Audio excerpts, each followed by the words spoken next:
As promised, I have returned. We are here. It is 6 p.m. on the beautiful west coast of the United States, and we have an absolutely outrageous situation that has arisen. It's actually funny, but I think it's actually sad. It's one of those things where you have to laugh to keep from crying. Um, and I'm saying this once again, and I've said it so many times, it's not even funny. I told you so. I believe that I accurately uh, diagnosed what TARIQ NASHEED is and what he's always been. I've went as far as to have to go to court with this dude. He's responded to me in ways that he's never responded to anyone else in the past. I mean, I really got under this guy's skin. And the worst part is I did it with absolute and total honesty. I didn't need to lie on him. I didn't need to make anything up on him. I didn't need to slander him or say that he was going to he threatened to delete my family or any nonsense like that. I did it with honesty. And I've always told you, I will never get on the internet and lie to you because it does me no good. I'm a grown ass man, dog. And I know that the truth will set you free as opposed to the lie that will keep you a slave. Now, when me and TARIQ were in court, I told you guys, now I haven't lied about nothing. Tell me what I've lied about, anybody. There may be some FBA hooligans in here. Tell me what I've lied about. They can't even think of a single thing. I told you guys I caught that dude hugged up with his lawyer in the courtroom. I was not lying about that. And I told you guys that I believe TARIQ is a homosexual. I believe that, allegedly. He's that. And I'm not saying that to make him look bad. I am not a homophobe. I am not someone who has a vendetta against homosexual people. I live in a gay community. Well, part of it is gay, the other part's straight, but I live in the gay side. But I have no issue with people who have an alternate lifestyle than me, right? But I believe that this guy has revealed himself, as they say, like it's gonna tell on you before you tell on it. My granny used to say that, and I believe that that's what's going on right now. Because if you guys don't know this, Captain Tazaryach, one of the many deranged leaders of the Hebrew Israelite cult, right? We're demonetized now. I just want to get that out the way. He was once a friend of TARIQ NASHEED. I mean, they agreed on a lot of things. They've sat in on podcasts together. They even have each other's personal phone numbers so that they can call and text each other. And unfortunately for TARIQ and unfortunately for Tazaryach, I believe the relationship is coming to an end because Tazaryach has discovered something that that anyone who's being honest with himself about TARIQ already knew. And what that something is that FBA is not a lineage. It is a club. It is a club started and created and run by TARIQ NASHEED, and membership into the club is hinged on several things. One of which is you have to blindly follow TARIQ no matter how wrong or right he may be. And you got to be someone who enjoys participating in relations with people of the same gender and sex as you. So I'm going to let you hear Tazaryach basically explain how surprised he was when he learned that the leader of FBA, TARIQ, basically crowned a transgender woman, a man, as the queen of FBA. And I don't know what just happened. I don't know what the heck just happened.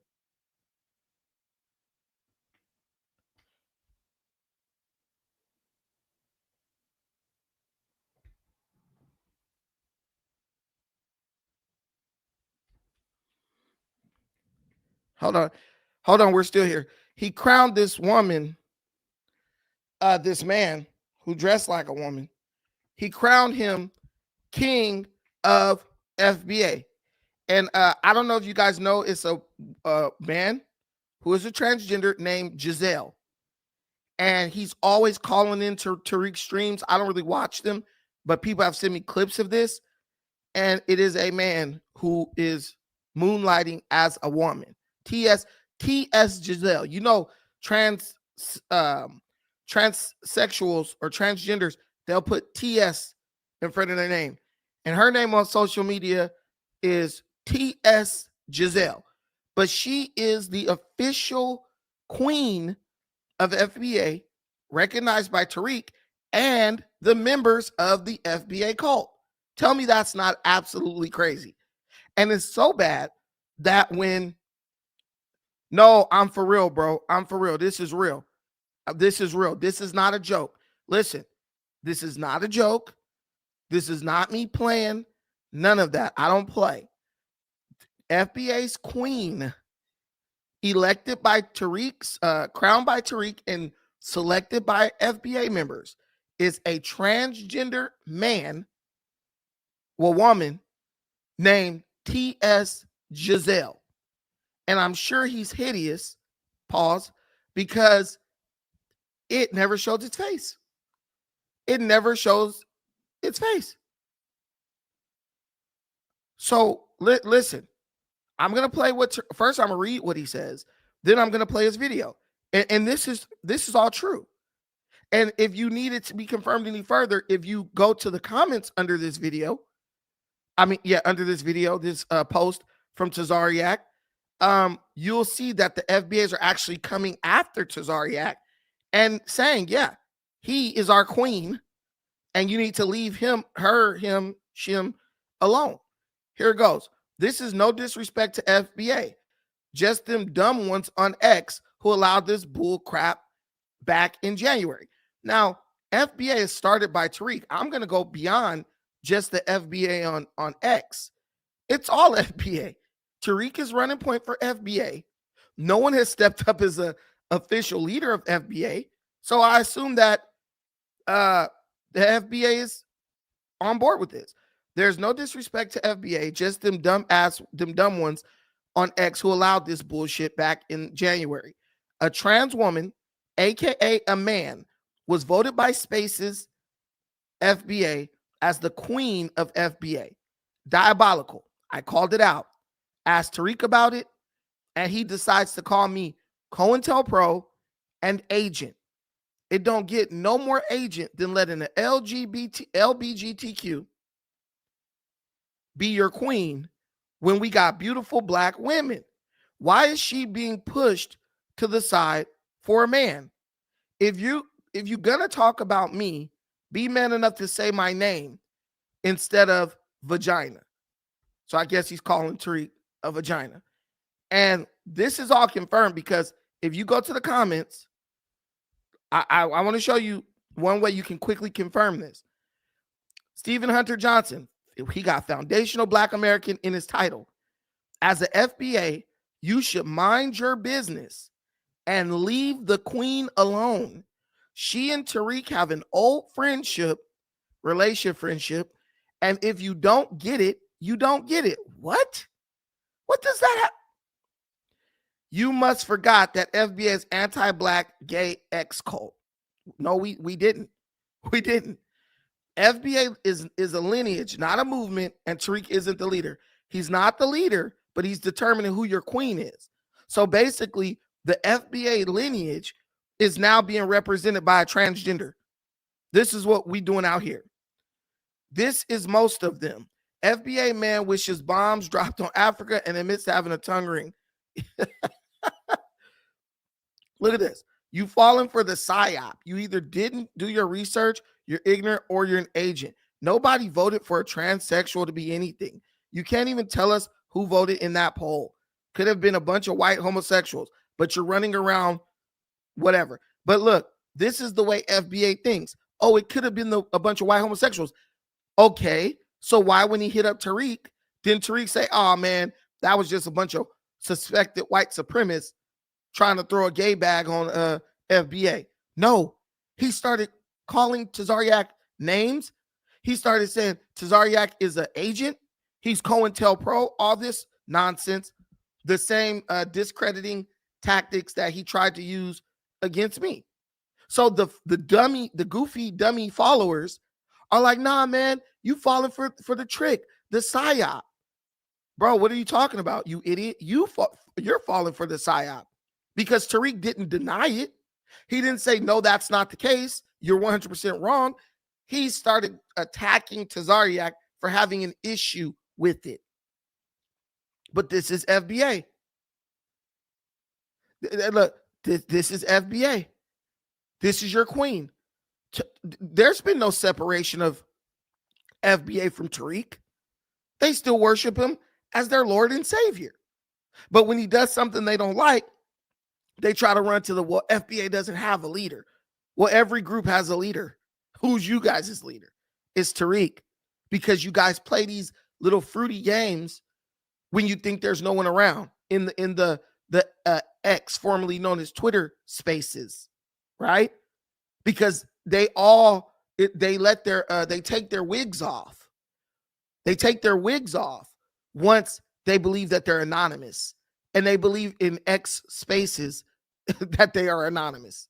That's why they let their hair down when they're in the X Spaces. TARIQ as well. But they think people are not going to travel from one platform to the next. They believe people aren't going to follow up. But I know Tazaryach does some type of research. You know, he may be a part of the Hebrew Israelite cult, but he definitely knows how to dig up a body, if you know what I mean. And this is sad. You waited a whole year to address that weird ass Iga troll, and you let that Latino MF lie and say FBA voted for this, when in fact it was Tether Pan-Africans. Quit clout chasing. Now, but okay, you're in FBA Spaces, but the Tether Pan-Africans broke into FBA space.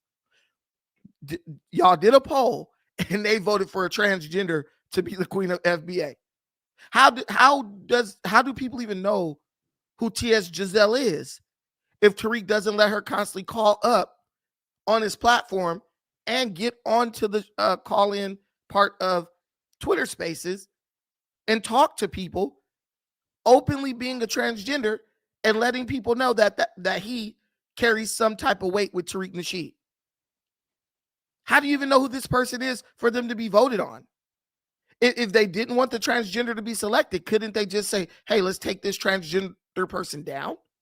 Or, hey, this transgender person is banned from the competition or from the poll? Pause. Of course they could have. But why would they do a crazy thing like that? Why would they do a crazy thing like that? They're in on it. They're in on it. This dude, TARIQ, he definitely, allegedly plays around on that side of the fence. I mean, the guy's mannerisms are purely, funny. And no one would be surprised. No one's gonna be surprised when TARIQ finally comes out the closet.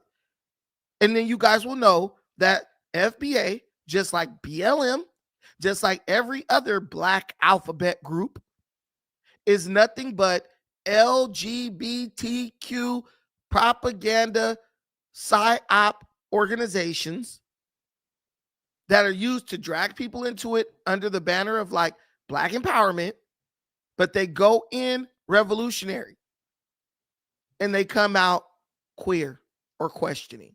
This is just the reality of the situation. And we try to warn you, the teachers among us, we try to warn you, but you don't want to listen because it's funny. Oh, it's so entertaining. And you don't even know that while you're worried about being entertained, right?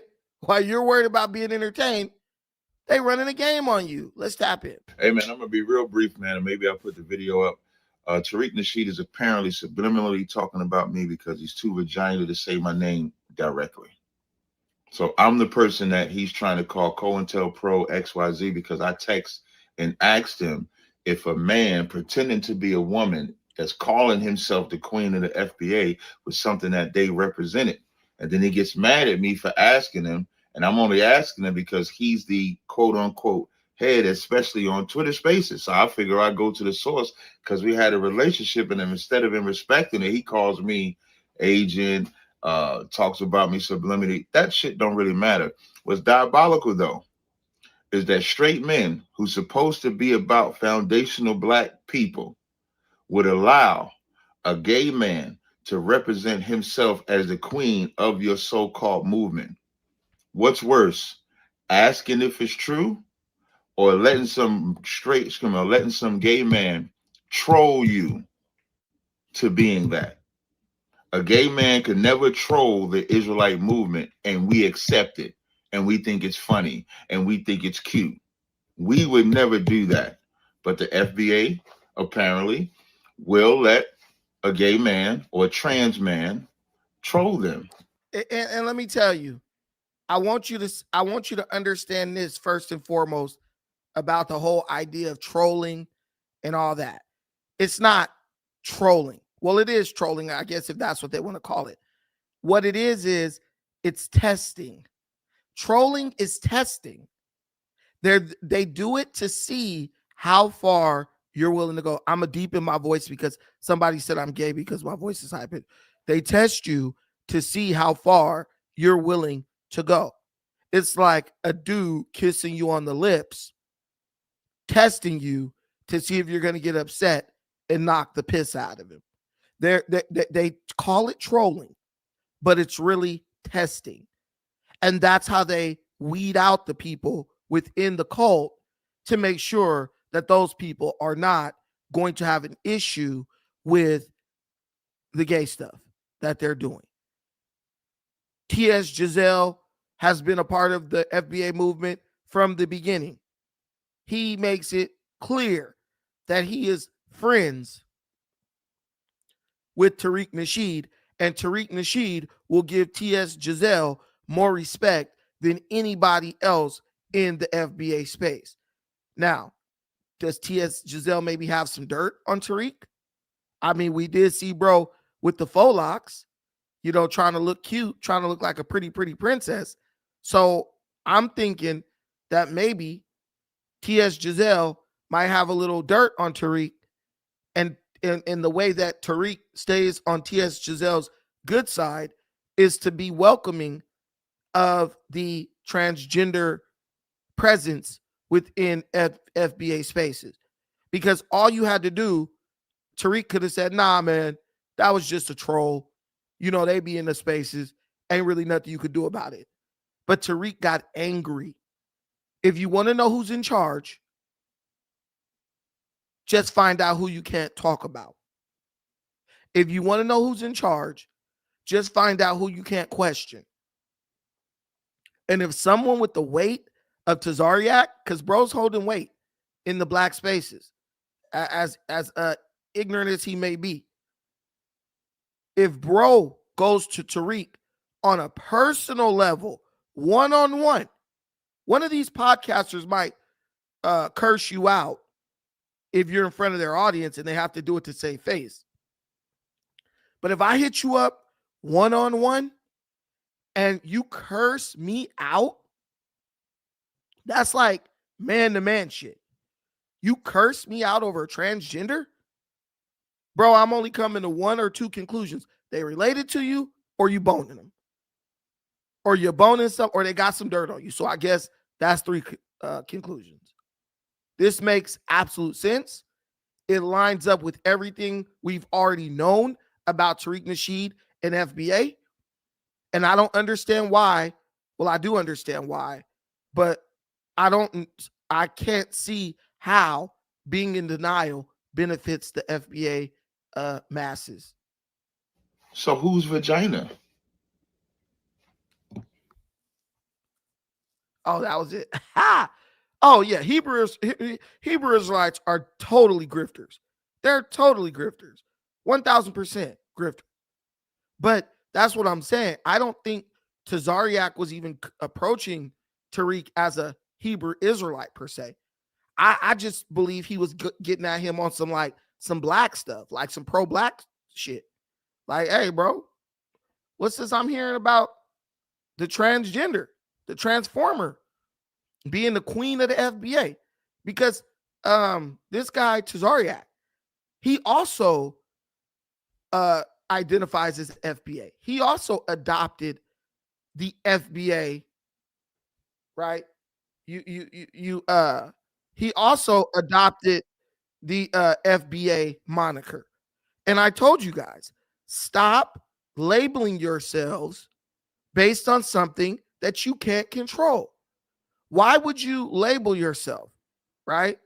Why would you label yourself after something that you have no say in? Because now look how stupid you look when it's coming out that there's a lot of LGBTQ leaning, I don't know what you would call it, LGBTQ, I don't know, but LGBTQ is part of the foundation of the foundational Black Americans. That's what it's looking like to me. LGBTQ is a part of the foundation of foundational Black America. And I'm going to tell you something. I'm going to tell you, and I'm going to let you know, you're going to get yourself in more trouble than that when one of these deranged FBAs actually builds up the courage to do something and hurt somebody, and all y'all end up on a no-fly list. That's why I keep telling you, do not call yourselves FBA. You are African American. If you want to go further than that, Black American. But the FBA doesn't appear on any job application. FBA doesn't appear on any employment document, no census, none of that. You're being gaslit by a bunch of people on the internet. You're being gaslit by a bunch of people on the internet into believing that something that is nothing more than a cult, something more than a online friend group, is a lineage, and it represents who you are. The FBA stuff doesn't even make sense if you really break it down for what it is. It doesn't even make sense. But you guys are out here calling yourselves, I'm FBA, just thirsty and desperate to be a part of something. And it's the same thing with the Hebrew Israelites. It's the same thing with the Nubians. It's the same thing with the Nation of Islam. It's the same thing with the Moorish Science Temple. A bunch of idiots. Well, let me not call Nation of Islam idiots, because I got some friends that are part of the nation. But a bunch of Black folks who feel lost, and they just want to be a part of something. And even if you can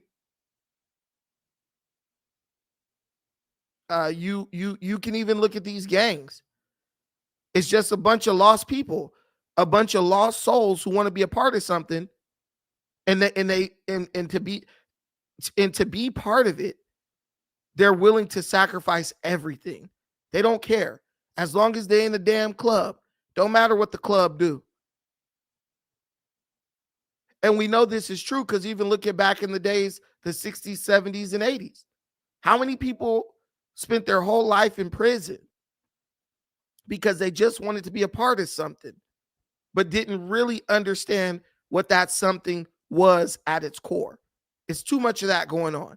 And in the age of information, the age of the internet, there's no excuse for this mess, guys. There's no excuse for this crap. Let me play this video by O'Shea. TARIQ NASHEED is usually on X versus the other platforms. He is on Instagram and he is on YouTube, but the majority of his content is on X. And he uses pretty often Twitter Spaces where people can join in and they have conversations. And he does, a lot of his content over there. And what happens is he either uploads the entire Twitter Space or clips part of the Twitter Space and then reposts it back onto YouTube. And that's what you really see on the majority of his content on YouTube. I think, once a week he goes live on YouTube, but mostly you see it there. Now, of course, on his Twitter Spaces, you will see a lot of trolls, okay? There's a lot of trolls that come on.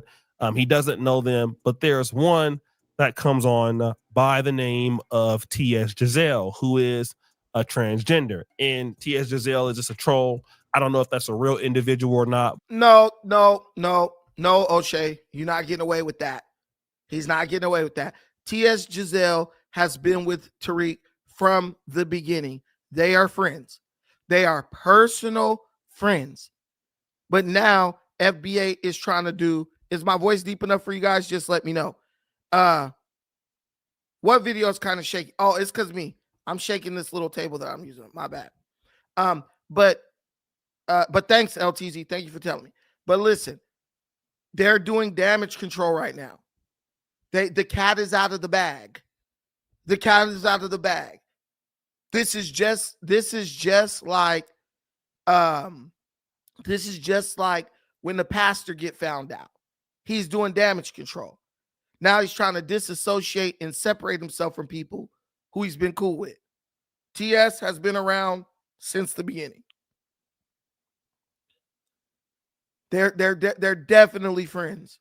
They're definitely friends. So yeah, stop. This is a dude, and you're seeing T.S. Giselle's face. And I'm telling you, when T.S. Giselle calls up, TARIQ is falling over himself to let T.S. Giselle up. Yeah, I know. I know T.S. Giselle is a real person. They try to lie. Oh, it's a troll. It's a troll. Now, if you are calling yourself FBA and you didn't know that this was a real person, because most of you idiots don't know what's going on with people, because all you're doing is blindly following TARIQ because he's saying some things that you want to hear. Yeah, T.S. Giselle's a real person. T.S. Giselle is the official queen of FBA. But they want to call you, they want to tell you, oh, it's trolling, it's trolling. They're so, you know it's true. Because look how desperately they're trying to make it into this trolling thing. Oh, it's trolling, it's trolling. No, it's not. TARIQ himself has said that him and Giselle are good friends.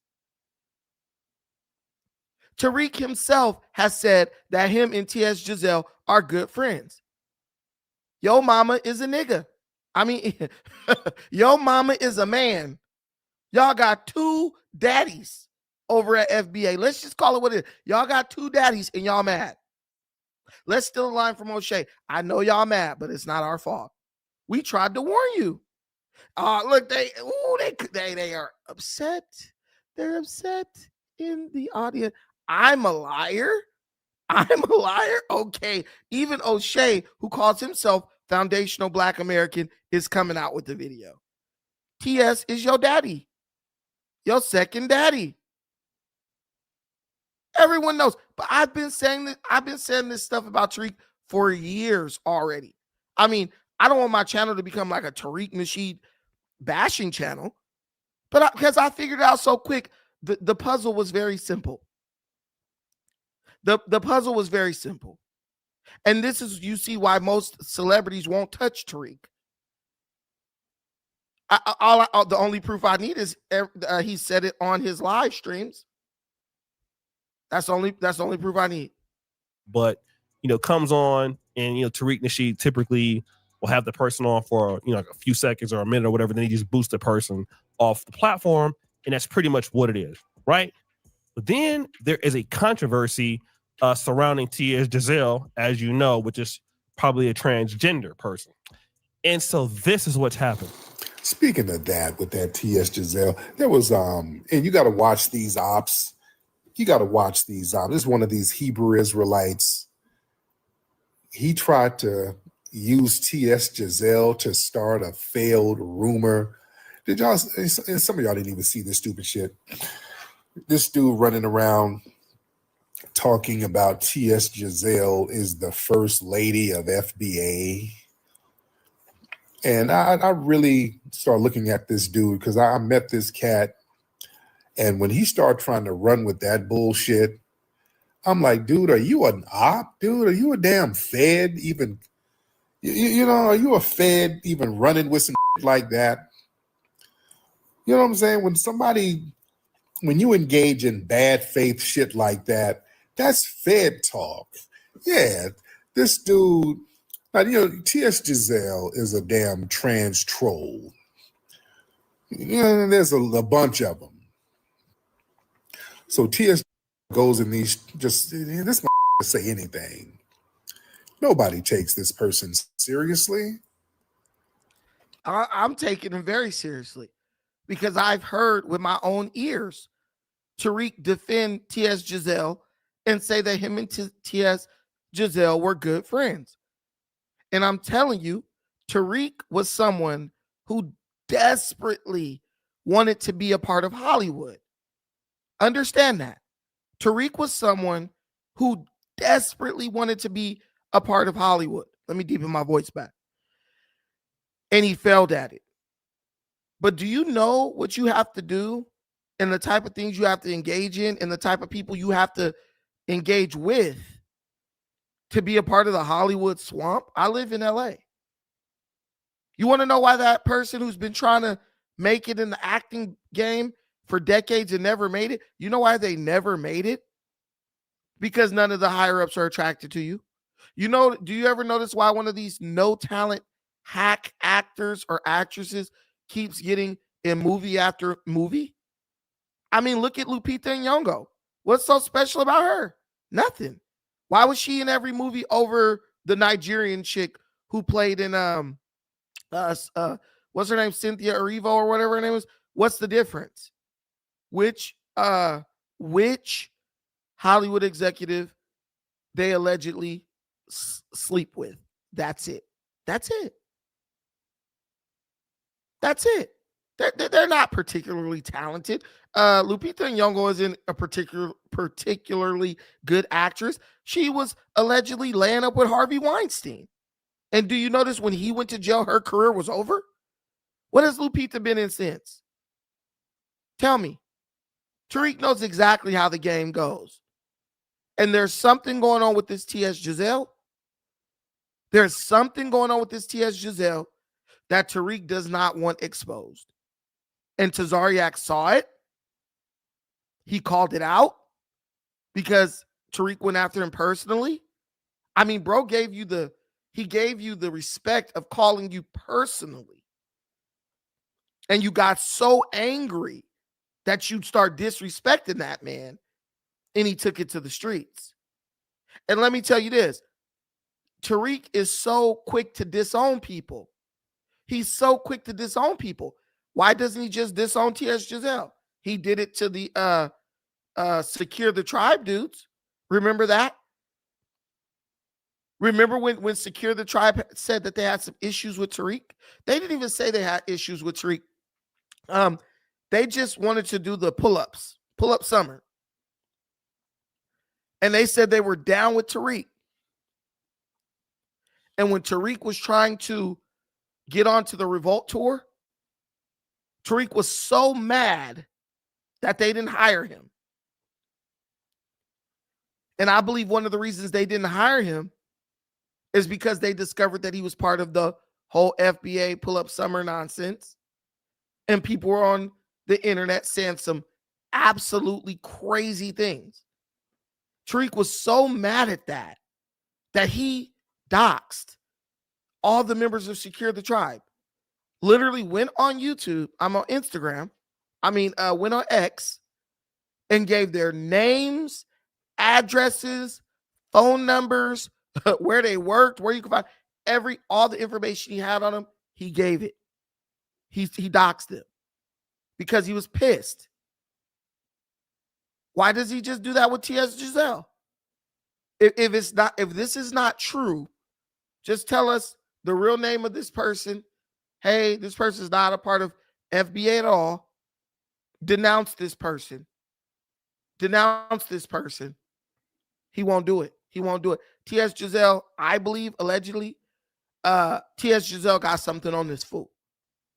T.S. Giselle got something on this fool to where he has to let T.S. Giselle have his way, when it comes to these social media spaces. And then T.S. Giselle running around talking about they're the first lady of FBA. Yeah, that's just some troll. And this dude texts me. You're like, hey, man, hey man, I heard that this transgender is the third lady of FBA. What that about? I'm looking at the phone. Like, why would you ask me some stupid like that?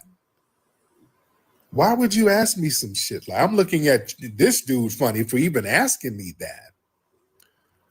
Why would you ask me something so damn obviously stupid and trollish, dude? Why would you even ask me that? And I saw what it was. I'm like, okay, what this dude is doing, he's trying to frame a public narrative. He's trying to text. How is he trying to frame a public? This is how you know TARIQ didn't graduate from high school. He's trying to frame a public narrative by asking you something in private. This dude is dumb. I don't know how you guys follow this guy. The guy's is clearly delayed, right? But what I want to add, but to all my FBAs in the audience, I have one question for y'all. When is the next FBA rally? You notice how slyly TARIQ didn't do no FBA rally this year? Y'all notice that? Y'all notice that slick shit? When is the next FBA rally? Didn't have one this year, did you? You ain't gonna have one next year neither. See, he knows you guys are ignorant. He knows you guys have you're easily distracted. Please tell me, when is the next FBA rally? Give me the date. I'll show up. I'll show up and y'all can beat the dog crap out of me.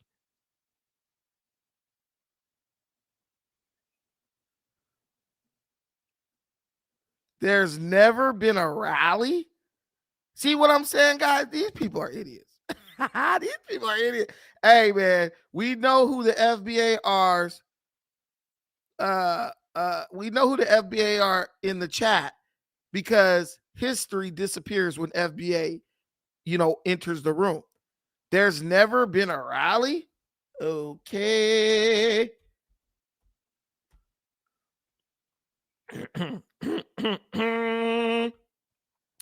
Let's see.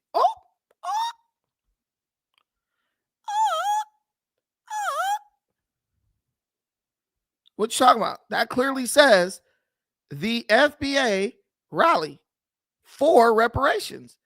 See, that person was going to try to see. This is why I just got to talk about the news and politics, because I'm way too smart for these people. I know that this person was going to try to play this game. No, that was the reparations rally. It wasn't the FBA rallies. That's why I pulled it up, because I knew that this person was going to try to pull that.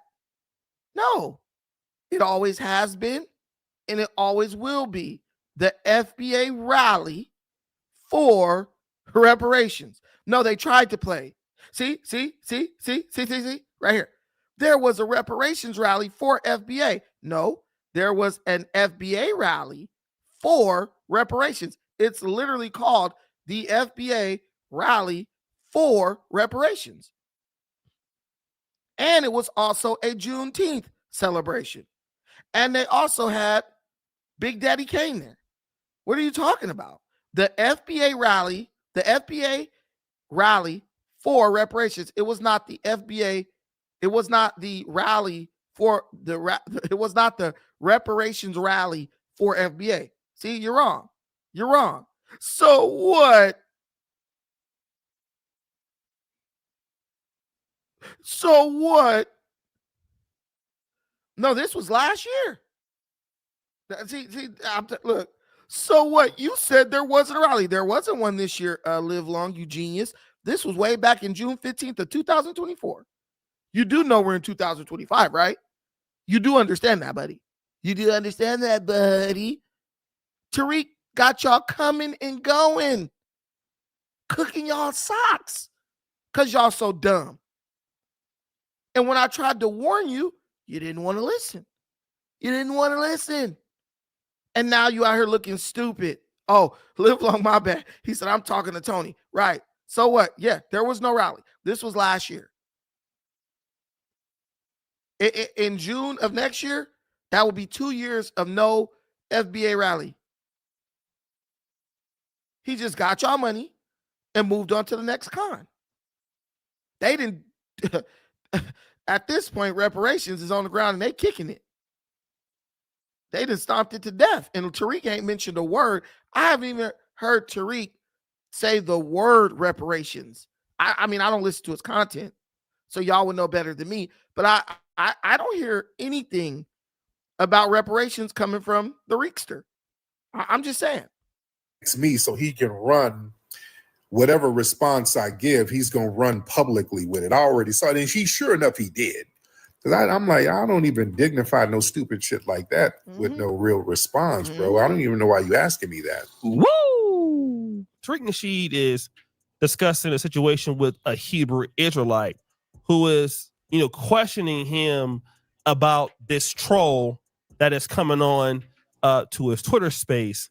And I happen to find out exactly who this person was. Hey, man, I'm going to be real brief, man, and maybe I'll put the video up. TARIQ Nasheed. And also, Captain Tazaryach releases this proof. He, whatever it is, video he get, but It's she. Yes, And let's be very clear. In the hierarchy of FBA, I'm second in command. There's TARIQ Nasheed at the top, and then it's me, T.S. Giselle. Can I ask you a question, man? The first lady of FBA. Now we have this particular person, T.S. Giselle. She's talking to Charleston White, and basically she's introducing herself as the first lady of FBA. Now TARIQ Nasheed would respond to Captain Tazaryach. Yeah, it's a Fed tactic. So we got to watch these people. It's just a Hebrew Israelite. It's Fed shit. When somebody tries to hit you up with some loaded question, like, is it? Listen, man, Fed stuff. The feds don't even care about FBA. They kicked y'all ass, let y'all know y'all never gonna get reparations. The Democrats told y'all, listen, California run 100%, almost 100, 95% or 92%, 91% by Democrats, right? The Democrats did FBA so cold. The Democrats wrote the bill to get reparations, right? And then wouldn't even vote on the bill. They wouldn't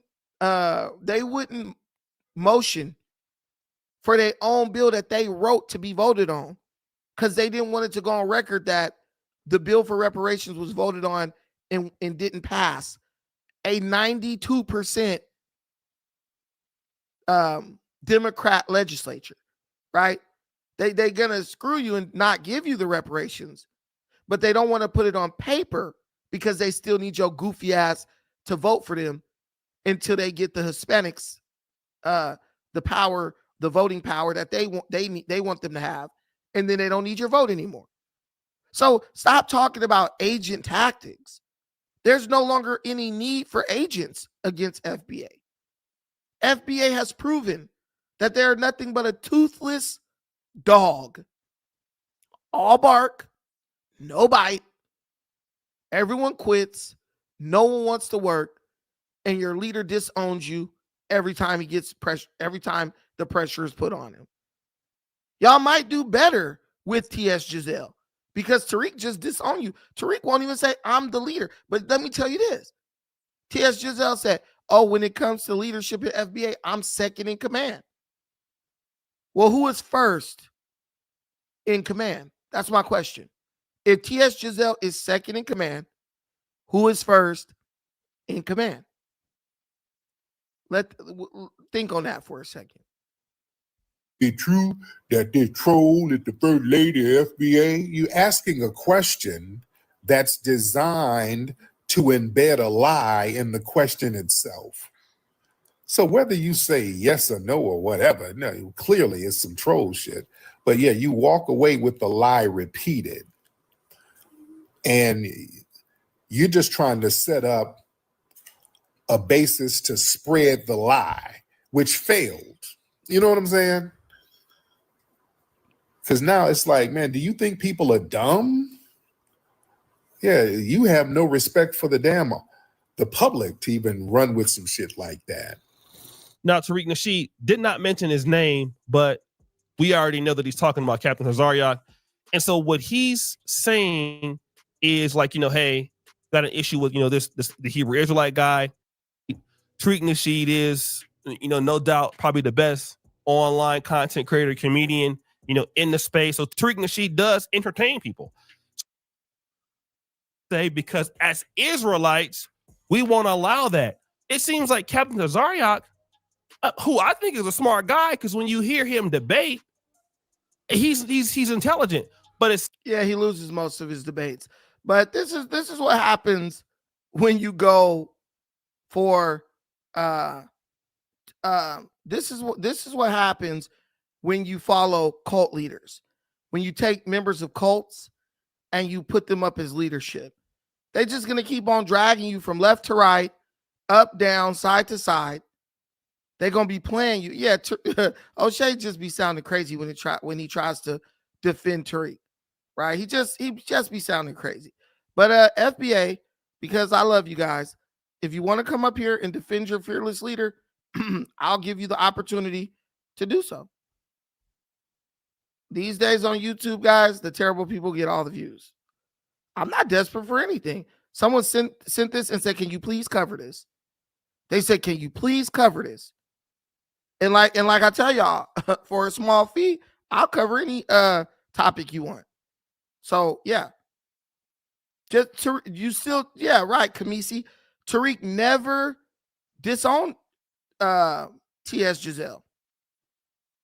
Okay, well, you don't have to. I'll give you guys the opportunity because you guys are saying that this is what I do. I give my perspective on it, and then I give people who have a perspective where they might not agree. I give them the opportunity to come up and refute what I said. I'm okay with that because maybe I got it wrong. But I think I got this particular puzzle solved. I put this together very quickly. TARIQ is not as deep and complicated as you think. He's not as profound as you might think. He's just an idiot. He's just an idiot who has a bunch of other idiots following him. That's it. 100%. All TARIQ has to do is say no. T.S. Giselle is not a part of FBA. He is not no representative of FBA, right? But instead of doing that, he just keeps saying, "Oh no, this dude an agent. Don't believe that." TARIQ called me an agent. And I was telling the 100% irrefutable truth about him. So that's what makes me believe Tazaryach. Because when you're telling the truth about TARIQ, that's when he likes to try to call you an agent. So that only further that only makes me believe even more that Tazaryach is telling the truth. And I hear that some FBAs coming out saying that Tazaryach is lying. But if you guys are a club and a group and all that, why don't you guys just ban T.S. Giselle from Twitter Space? Why don't you just do that? It can easily be done. But you're not going to do it. You're not going to do it. You understand? They're not going to do it because there's this little underline. I mean, dudes admit they have tongue rings. Openly gay dudes. Like I remember there's this one transgender who came from those spaces and would come over here. And I would let him come up and talk and all that, give his opinion on stuff, but I didn't have an issue with it. But never did I say, "Oh, he's the queen of this channel." And we would joke about bro, and he could take it. Like, pause. He wasn't like soft. He wasn't sensitive to the jokes and stuff. But it's just too easy for TARIQ to make that right. There's something more going on. And he doesn't want T.S. Giselle to come out, I believe, allegedly. T.S. Giselle might have some dirt on bro. And he don't want it to be exposed. He doesn't want it to be exposed, man. I don't know what's going on. But I think we kicked that horse until it was dead. I want to talk about now the situation with this shooting that happened in Chicago.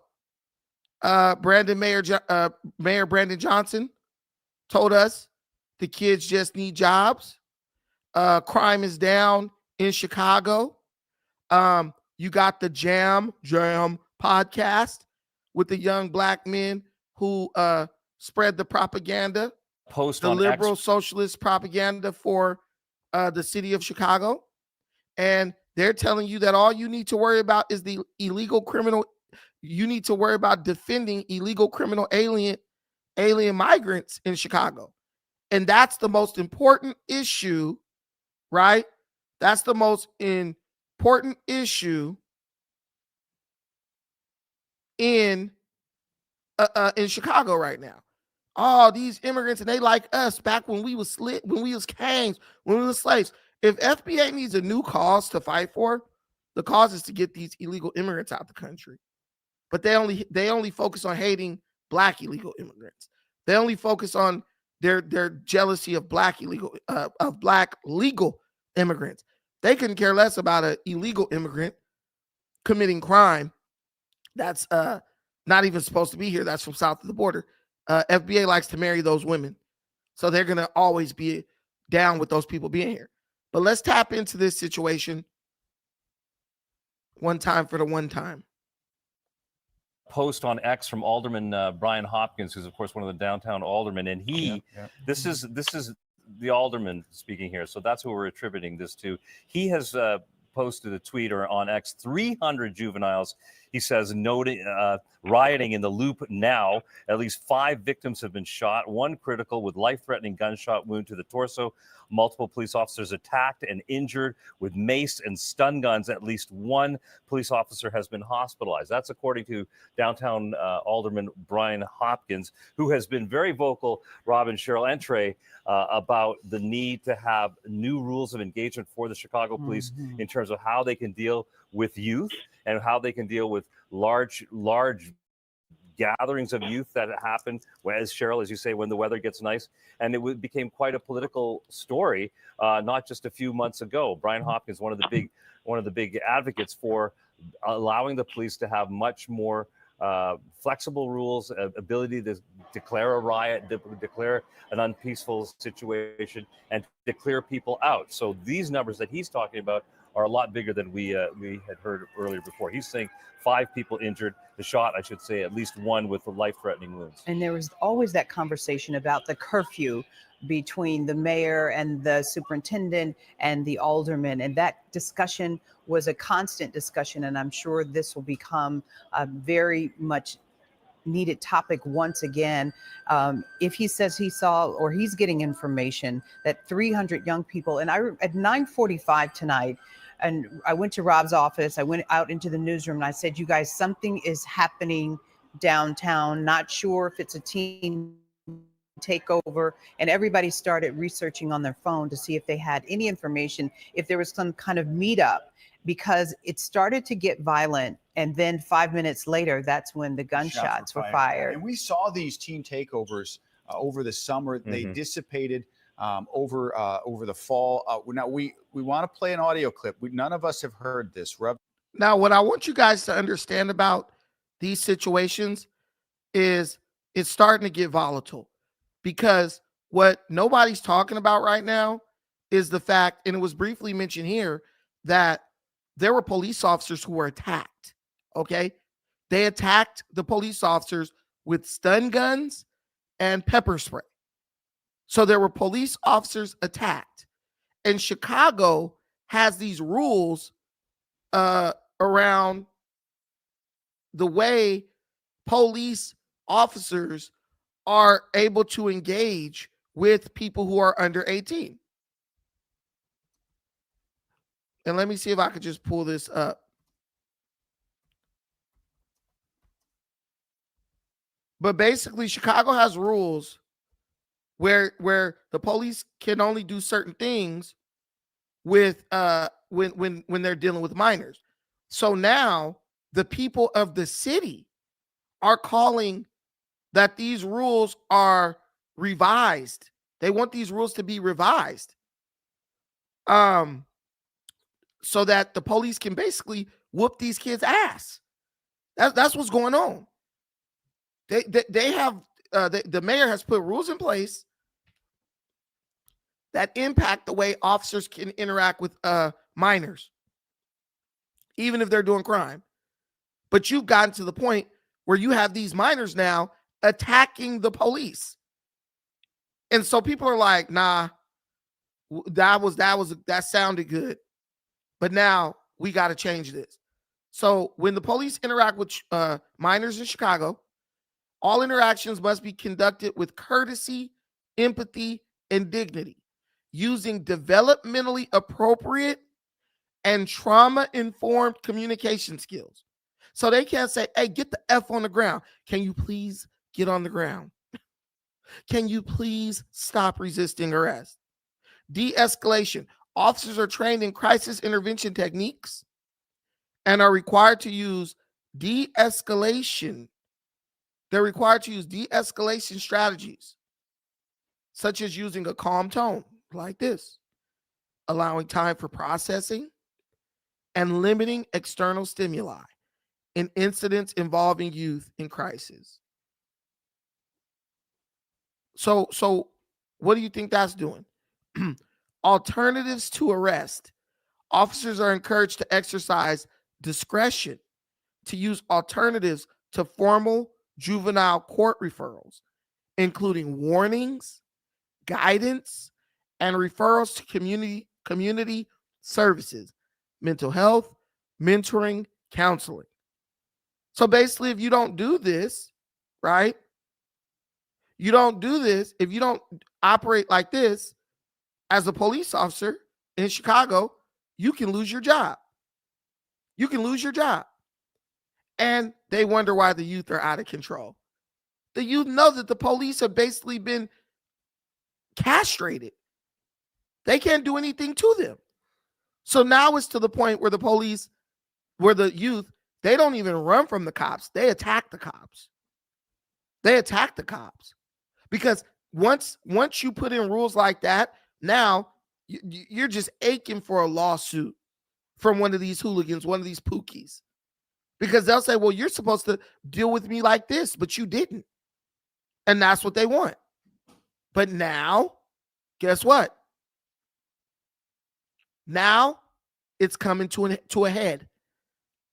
Because the citizens are sick of this crap. This stuff happened a few hours after a Christmas tree lighting ceremony. There were tourists downtown Chicago when this jumped off. There were tourists downtown Chicago when this jumped off. And do you think that makes them feel safe? Do you think that makes them want to go back to Chicago? Of course they don't. And now the city loses more money. The city loses more money. And guess what that means? They're going to have to try to levy more taxes against the citizens, the law-abiding citizens. What you going to do now? Nobody wants to be there. And now they're telling us that a 14-year-old kid was killed. Deadly gun violence erupting in Chicago. Police say at least 9 teens were shot in 2 separate shootings just blocks away in the downtown area. Reporter Mayor Kawash from our station in Chicago has the latest. Well, it was certainly a chaotic night here in Chicago's Loop. Right here on State Street, those gunshots ringing out around 10 o'clock last night, right outside of our ABC7 studios here in downtown and right near the iconic Chicago Theater. Now, the ages of those who were shot ranging from 13 to 17 years old. All of this happening right after the tree lighting ceremony that happened here in Chicago's downtown and brought thousands of people here last night. Now, those people who were shot, all teenagers, they are expected to be okay. All of them initially listed in good condition.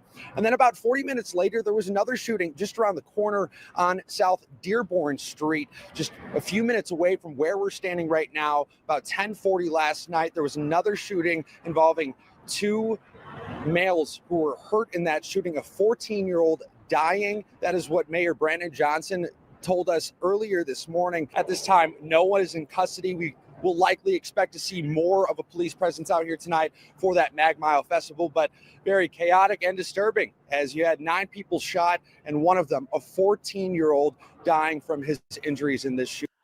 So do you think? So do you think a bunch of people about to show up to the Mag Mile Festival? You'll be out your mind to go out there knowing that you're not even safe. And let me tell you this: Chicago is actually trying to pass or impose a safety tax on people. Like, you got to pay us to keep you safe, even though when we take the money, we're not going to keep you safe. Well, then what are the other taxes that you're taking from us for? So we're paying for cops, but we're not paying for those cops to keep us safe. We're paying for those cops to be castrated and prevented from doing their job. So then you can levy another tax against us just to be safe. It's diabolical. Listen, when I tell you this is diabolical, and this proves that Brandon Johnson, in my opinion, is the enemy of every law-abiding Chicagoan in that city. I'm not just blowing smoke. I'm telling you the truth. This guy is acting like he is pro-crime and anti-law and order. And the people of Chicago are going to have to do something about that. They're going to have to do something to stop that.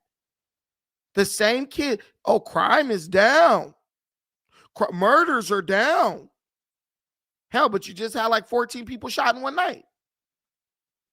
Murders are down. In the years of trauma that follow that. Because once you get shot, that's not just the end. Usually, like my cousin, he lives in Chicago. My other cousin, he got shot. He got shot by someone with a gun, and he didn't have a gun, right? So then he started carrying a gun and got arrested and caught with the gun. And I believe he got caught another time with a gun. And I say, cuz, why do you keep carrying guns? He said, cuz they ain't never going to catch me slipping again. He told me straight up, cuz they never going to catch me slipping again. That man life flashed before his eyes when he got shot. And he would rather spend the rest of his life in the penitentiary than be put back in that same position again. My cousin needs to move the hell out of Chicago. That's what needs to happen, like the white folks are doing. But something's got to give in that city. And I think the first step you take is to stop voting Democrat. These Democrat politicians don't care about you or your safety as long as it's not happening to them. There was a reporter who was bringing up a situation where a woman was brutally beaten and raped by an illegal immigrant. And the reporter asked Brandon Johnson, well, if that had been your wife, would you still be trying to fight his deportation? Because Brandon Johnson still didn't want that person to get deported. So the reporter asked, he said, if that had been your wife, would you have fought that deportation order? Brandon Johnson didn't say yes or no. He said, bringing up my wife is inappropriate. Why? These are other people's wives and children who are getting slaughtered and gunned down in the city of Chicago. Everybody is somebody's loved one or family member. But he doesn't care about that.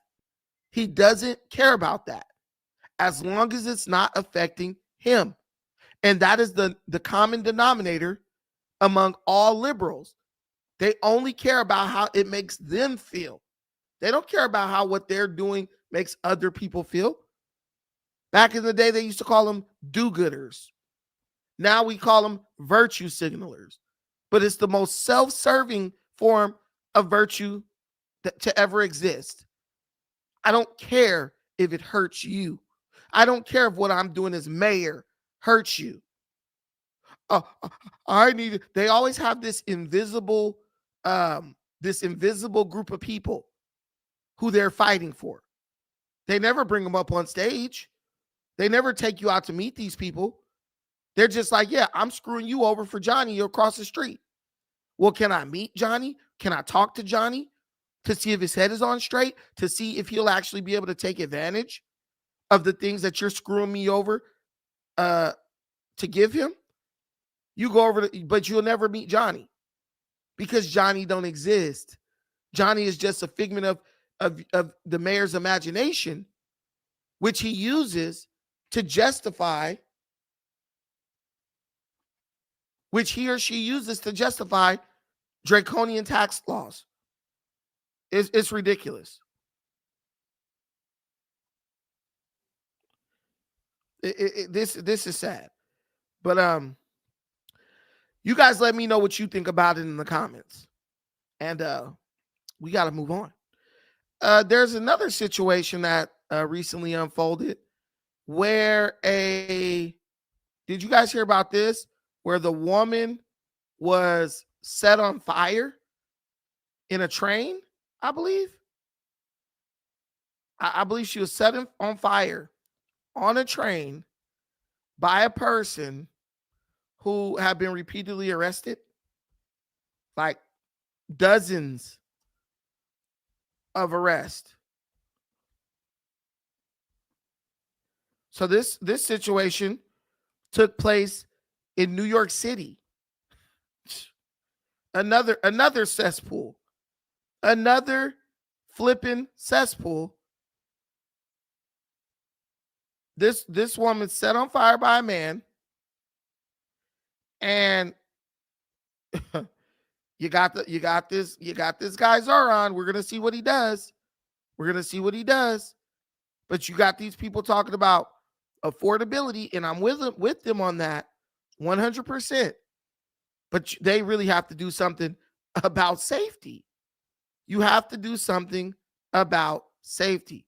Let me pull this up. I don't know why I didn't do that right, but hey.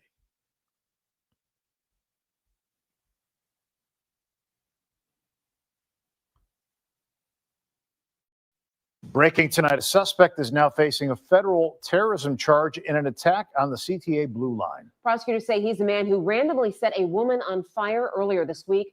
Courtney Spinelli is at the Dirksen Federal Courthouse where he faced a judge this afternoon. Good evening, Courtney. Good evening to you both, Ray and Lauren. It was quite an eventful hearing this afternoon. Even before Lawrence Reed walked into the courtroom, he was allegedly spitting on federal agents while he was being held in lockup. That erratic behavior continued during his hearing. Today, the Chicago U.S. Attorney's Office filed a federal terrorism charge against Lawrence Reed. U.S. Attorney Andrew Boutros and the head of ATF's Chicago Field Division, detailing graphic allegations laid out in a federal criminal complaint. The 50-year-old suspect was taken into custody Tuesday morning, allegedly making comments that included burn alive expletive. A 26-year-old woman was deliberately set on fire by Lawrence Reed in an unprovoked attack. Prosecutors say the victim was on her phone on a CTA Blue Line train approaching the Clark and Lake station when everything happened.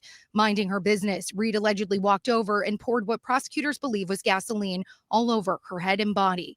The victim allegedly trying to fight off Reed, who chased her in the moving train car. Surveillance video shows Reed then lit the bottle on fire before using that to light the victim on fire.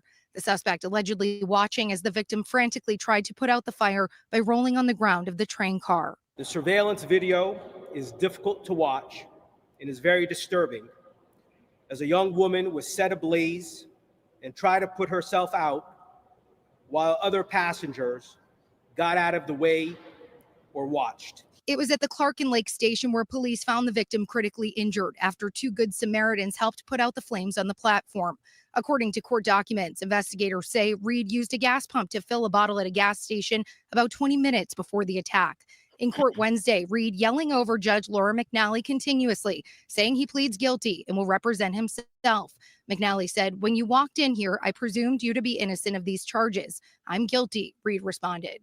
Lawrence Reed had no business being on the streets given his violent criminal history and his pending criminal cases. Reed's history spans decades, with arrests back to the mid-90s for domestic battery and battery on the public way. According to his record, he's been arrested 71 times and convicted 13 times in Cook County. He was on pretrial release for a battery case, accused of assaulting a hospital employee. Court records also show he pleaded guilty to arson in a 2020 case where he set fire at the Thompson Center. Reed had plenty of second chances by the criminal justice system, and as a result, you have an innocent victim in the hospital fighting for her life. Now, Reed is expected back here at 10 Friday morning for a hearing to determine whether he will remain in custody pending trial. We expect to learn much more.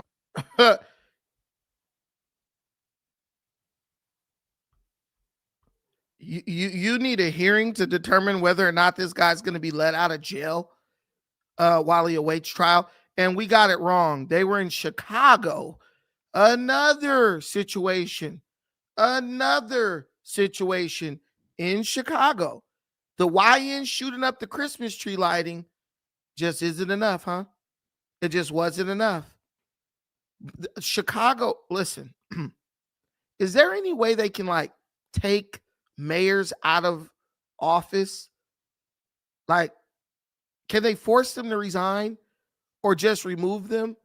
Because I believe Brandon Johnson's neglect, and I would say the neglect of all these mayors in these liberal cities, I believe is bordering on criminal. This is in Chicago. I said New York. Apologies to New York. This is in Chicago again. I tried to give Chicago a little break because my mind doesn't want to believe that so much bullcrap could be going on in one single city, and I still got this mayor. The corporations need to pay their fair share. We need to have empathy for all the people who are suffering. And what about slavery? And what about the immigrant? Like, bro.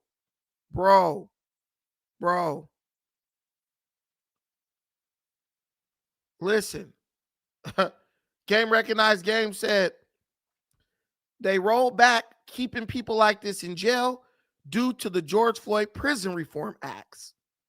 And it's backfiring on the community. But guess what? You get what you vote for. You get what you vote for. You want to be a do-gooder.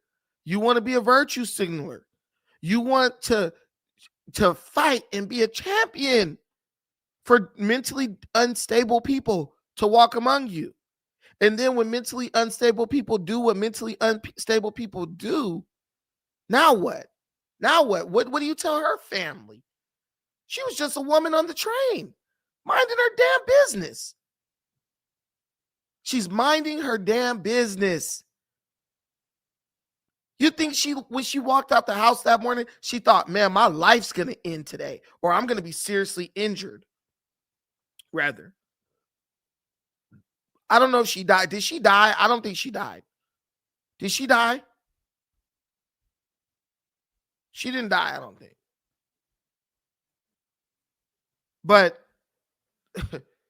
no, I know she didn't walk out the house and say, you know what? Someone's probably going to set me on fire today. And that someone is going to be a person who really should have been locked up.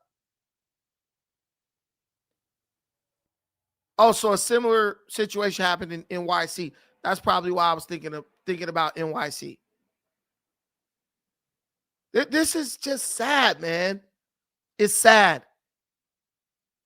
It's sad. And if you're still voting for this nonsense, you're still making excuses for this, you, my friend, are part of the problem.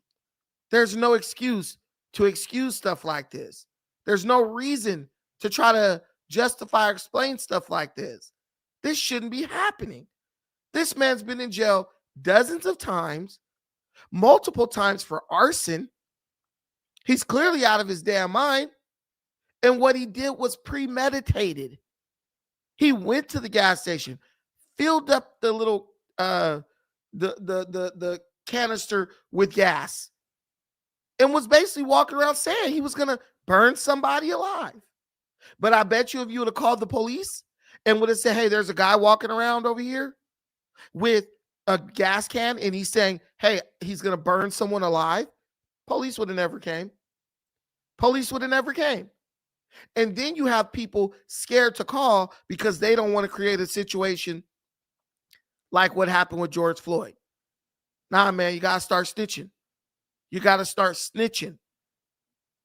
But there's so many beautiful communities around Chicago that are so peaceful. So peaceful. Get the hell out of that cesspool. Let them have it. Because you want me to tell you when they're going to start doing something about it? When the people who pay the taxes start leaving. And it's already happening. It's already happening. What part of the problem is he a part of? Answer me that. And I'll give you the link. You can come up here and definitely present that question because I don't know who you're talking about. What part of the problem is he a part of? Are you talking about the guy setting people on fire, or are you talking about the mayor? That's what I would have to ask.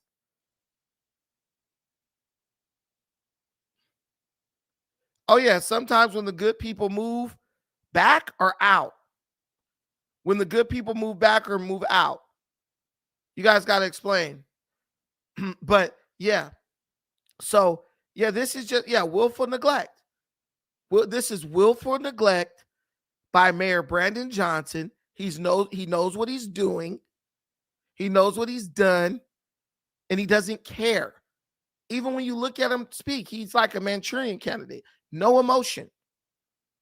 He's an ideologue, like Stalin or Hitler. Their idea is more important. Them realizing their idea or the promotion of an idea is more important than any loss of life. That's what Hitler did. We are the supreme race. And if hundreds of thousands of Germans have to die to prove that, it doesn't matter. If millions of Jews have to die to prove that, it doesn't matter. As long as my point is proven. This is a Pyrrhic victory. Do you know what a Pyrrhic victory is? A Pyrrhic victory is a victory where you might get a victory. Well, that's the best they have of achieving. You might win the battle, but the battle is so costly. It takes such a huge toll on your army or on your city that once you win the battle, it's like you might as well have lost because you've already lost so much. This is what I'm telling you. The best they can hope for is a Pyrrhic victory. And when you look at it and break it down, that's no victory at all. That is no victory at all. I'm talking about who you said was a part of the problem. However, if you wasn't referring to the guy who set the lady on fire, disregard the question. No, I am talking about the guy who set the lady on fire.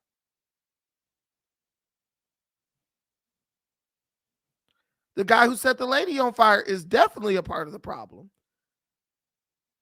And the people who defend and fight to keep these mentally ill people on the street, and they hide behind this term, cruel and unusual punishment. Like, okay, so either you have psychosis induced by drugs, or maybe you were just born that way. So to avoid violating your rights, we are now violating everybody else's rights. You're not violating their rights. You're giving them the help they need. They might not know that they need it because they're crazy, but you're giving them the help that they need. Because now this guy is going to go to jail for the rest of his life. I think anybody would rather be in a mental institution with some form of freedom and autonomy. You know, they get to choose what kind of jello they want. I think they would love to be there instead of in a prison cell.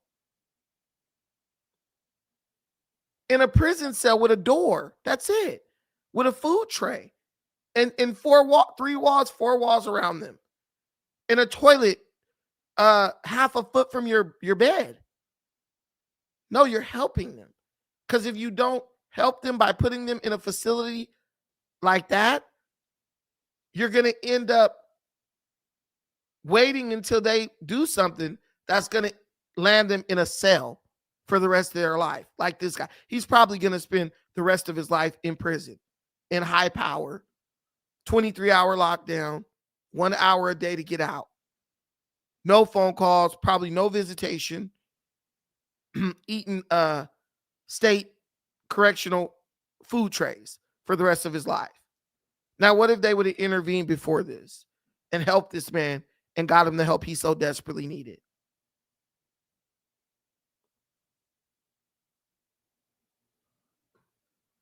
Yeah, Gongen, whatever your name is.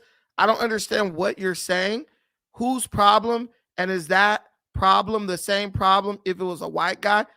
I think if you're an adult and you don't realize that anyone who sets someone on fire needs to be in prison, something's wrong with you. This is not even a black or white issue, man.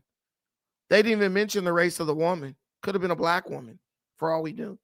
Race has nothing to do with this. Mental instability is mental instability, whether you're white, black, blue, or green. It's a problem all around. But the thing is, it's mostly the black people who are being deprived of the services that they need. That's what's going on. Yeah, this question is just stupid. But the black people are being deprived of what they need. I actually work in this field, developmentally disabled people, people suffering, people in psychosis. I work in this field. And what I'm telling you is there are millions and millions of dollars that are allocated to helping these people every single year. But it's the family is ultimately responsible because they have to go down to the regional center and set up the services. Guys, am I too loud? Let me know if I'm coming off too loud. They have to go down to the regional center and set up the services for their family member who is, suffering from mental illness. A lot of the Hispanic families, a lot of the white families, they're down there. They're down there every month, every week, setting this stuff up, admitting their family member to these facilities and putting them in these programs that are designed to keep them safe and others safe. You're making sure that they're not a threat to themselves or others, right? But it's just something about African Americans, man. It's something about us, man. I'm black too. But we have this, it's so taboo, the idea of going to seek mental help. Like we have this taboo about mental health services and seeing psychiatrists and psychologists. We also have this taboo about admitting our family members to mental institutions. I have an uncle. He's criminal. He's dead now, but he was criminally insane, like the Joker. Not like the Joker, but he was criminally insane. He'd get out of jail. He'd hear voices. The voices would tell him to commit crimes. Understand that. Voices would tell him to commit crimes. When he would get off his medicine, he would be out robbing, hurting people, doing stuff to people, robbing stores and stuff. And he actually got shot up one time. He got shot up. And the only thing that stopped the cops from shooting him was his twin brother, my other uncle, ran into the gunfire and jumped on top of him and said, "Please don't kill my brother." And the police stopped shooting, right? Luckily. That man was admitted to a mental institution in San Diego, California. I believe it was called Patton. I think it's called Patton. I'll look it up.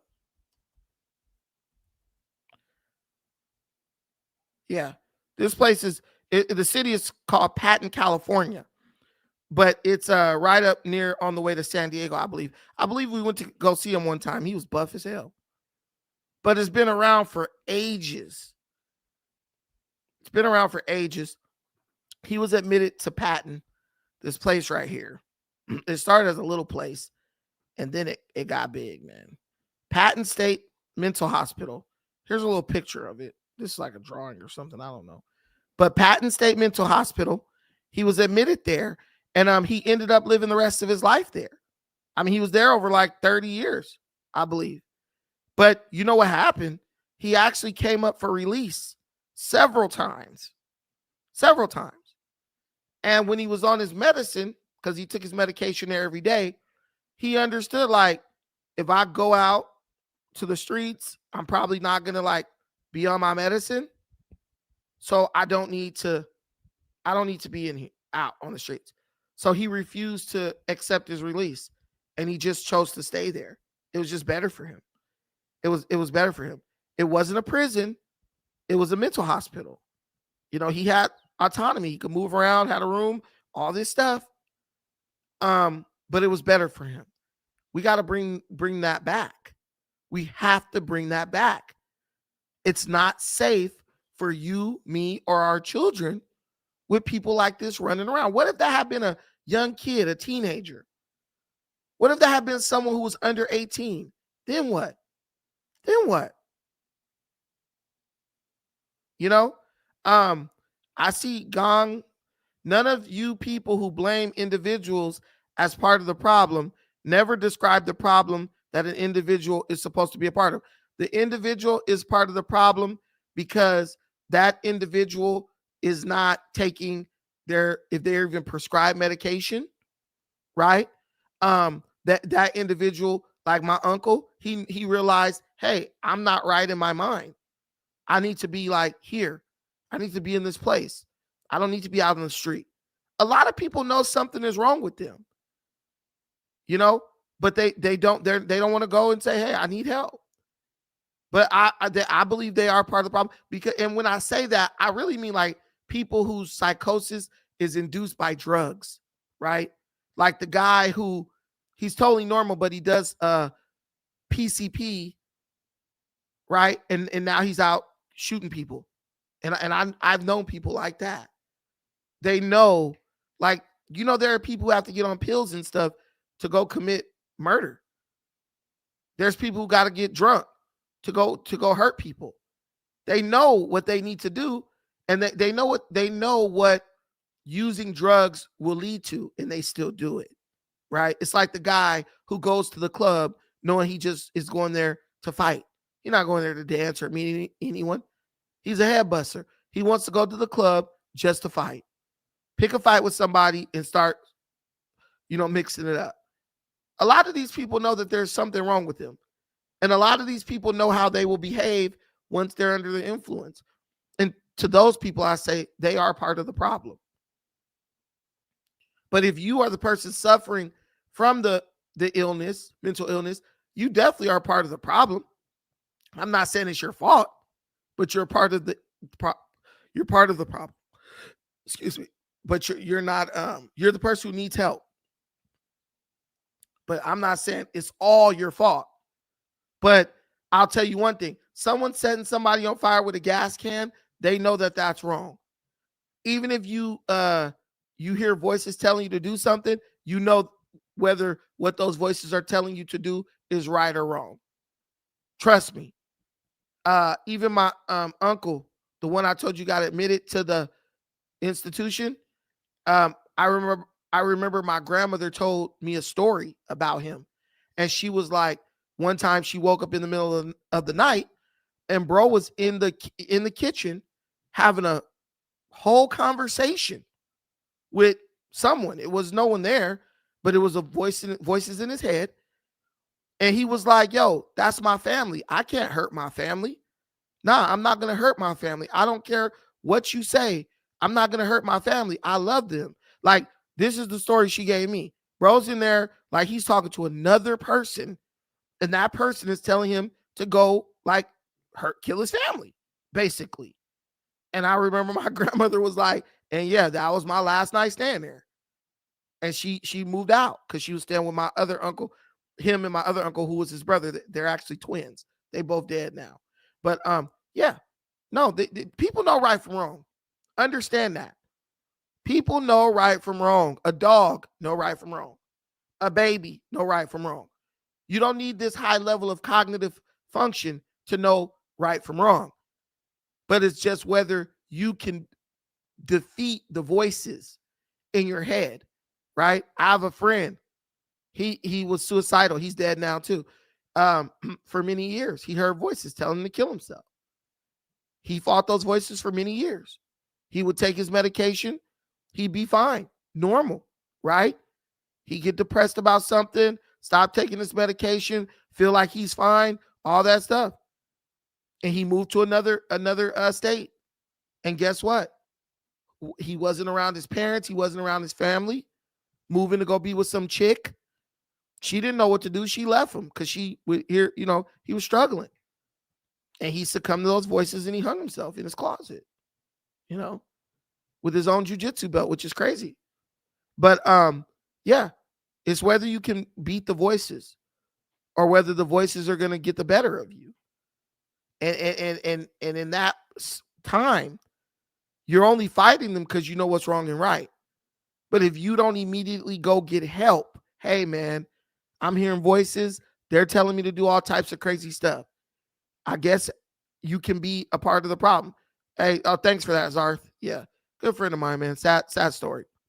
Okay, so that's going to be that would technically be the end of the show. But since I'm most likely going to clip these up and post them tomorrow, I guess we could do one more. You guys can always recommend stuff too. If you heard something that you think is newsworthy for us to talk about, hey, listen, let's say this. Let's do this. If you're here and you're not hearing what you want to hear, if you're here and you're like, yo, bro's not talking about this or that, mention it in the comments. And if we're just like chilling and vibing out and I don't really have anything to do like now, I don't mind covering it because you're here because there's something here you want to hear more about, right? I'm looking at this situation where they're saying that, man, it's looking bad. It's looking bad, Joe.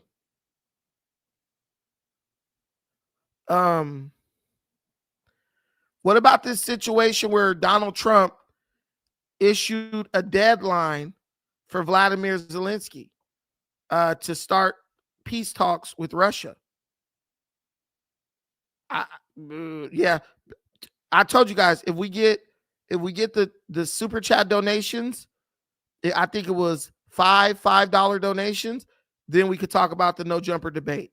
Because I really don't like talking too much about no jumper stuff because it brings the no jumper audience and they're real toxic. But $5 contributions, and we'll talk about the no jumper debate. I set that as a goal. If you look at the top of the chat, there's a goal set at the top, and I think it's for $5 contributions. And I said, if we meet that goal, we talk about whatever you guys want. So if we get $25 in donations, we could talk about the no jumper debate. But I'm not just going to do that to myself because I'm working really hard to get out of that area of the algorithm. And it's hard. It's hard. But Lord willing, we did a little bit of TARIQ tonight. And I don't mind talking about TARIQ every now and then because his comment section and his followers, they're not as wild, in my opinion, as the no jumper fan base. They're like real wild. A lot of young people and a lot of old people act like young people.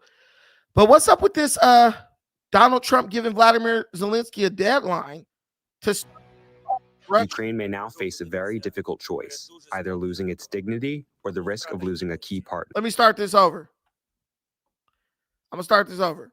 So what's going on with this situation with Donald Trump giving Vladimir Zelensky, president of Ukraine, a deadline to start peace talks with Russia? We all remember when Vladimir Zelensky came to the White House and was basically supposed to sign and agree to a ceasefire deal. And instead of doing so, he chose to use that moment as an opportunity to recruit people to his cause. And President Trump kicked him out. I believe President Trump was very pissed off. And we really haven't heard from old Vladimir since. So now there's a new development. Let's check it out.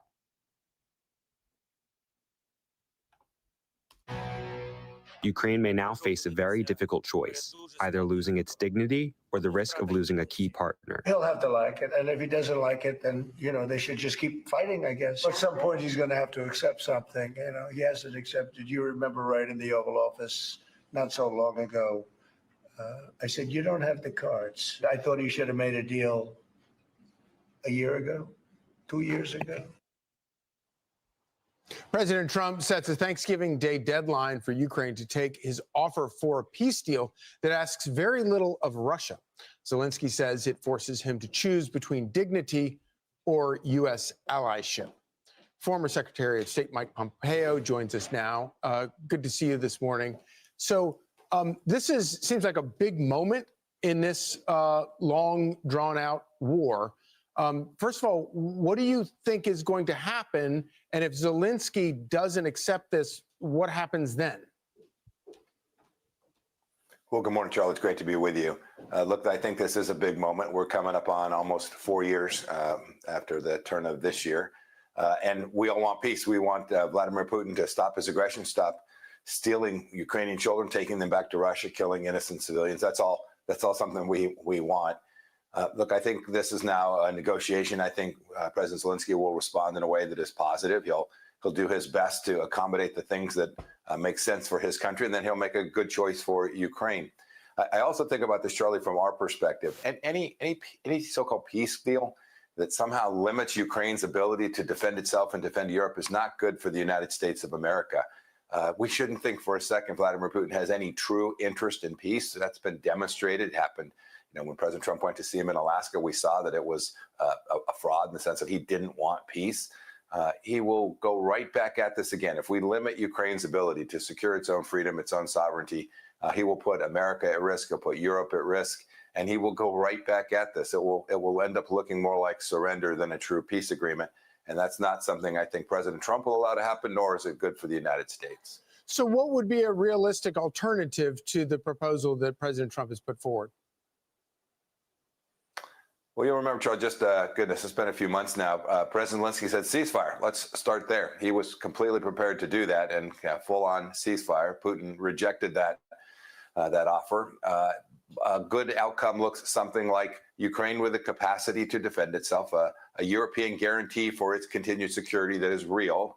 You'll remember, Charlie, we've given Ukraine security guarantees before, and then when they invaded Crimea, Obama did nothing. When they rolled in 22, Biden did nothing. Has to be a real serious security agreement. And if we get those two things, then the agreement on where the lines get drawn ultimately gets settled as between these two, between Russia and Ukraine.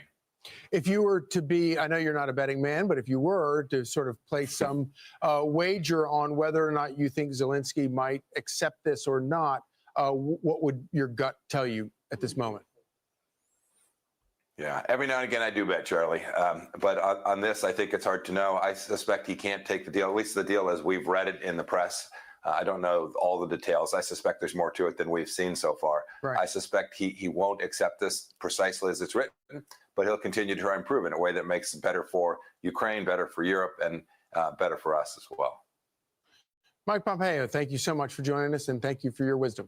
I'm Steve Doocy. I'm Brian Kilmeade. And I'm Ainsley Earhart. And click here to subscribe to the Fox News YouTube page to catch our hottest interviews and most compelling analysis. Okay, so I love the questions that guy asked, Mike Pompeo. It was great when he asked him, so if Zelensky turns down the deal, what is the long-term solution? And basically Pompeo is saying this is just going to become a forever war. Russia's going to be fighting Ukraine. Ukraine's going to continue to fight Russia.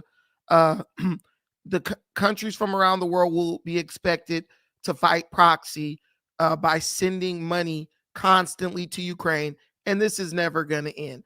Ukraine is losing the war. They're getting obliterated. They don't have a snowball's chance in hell against Russia, and it's time to make peace.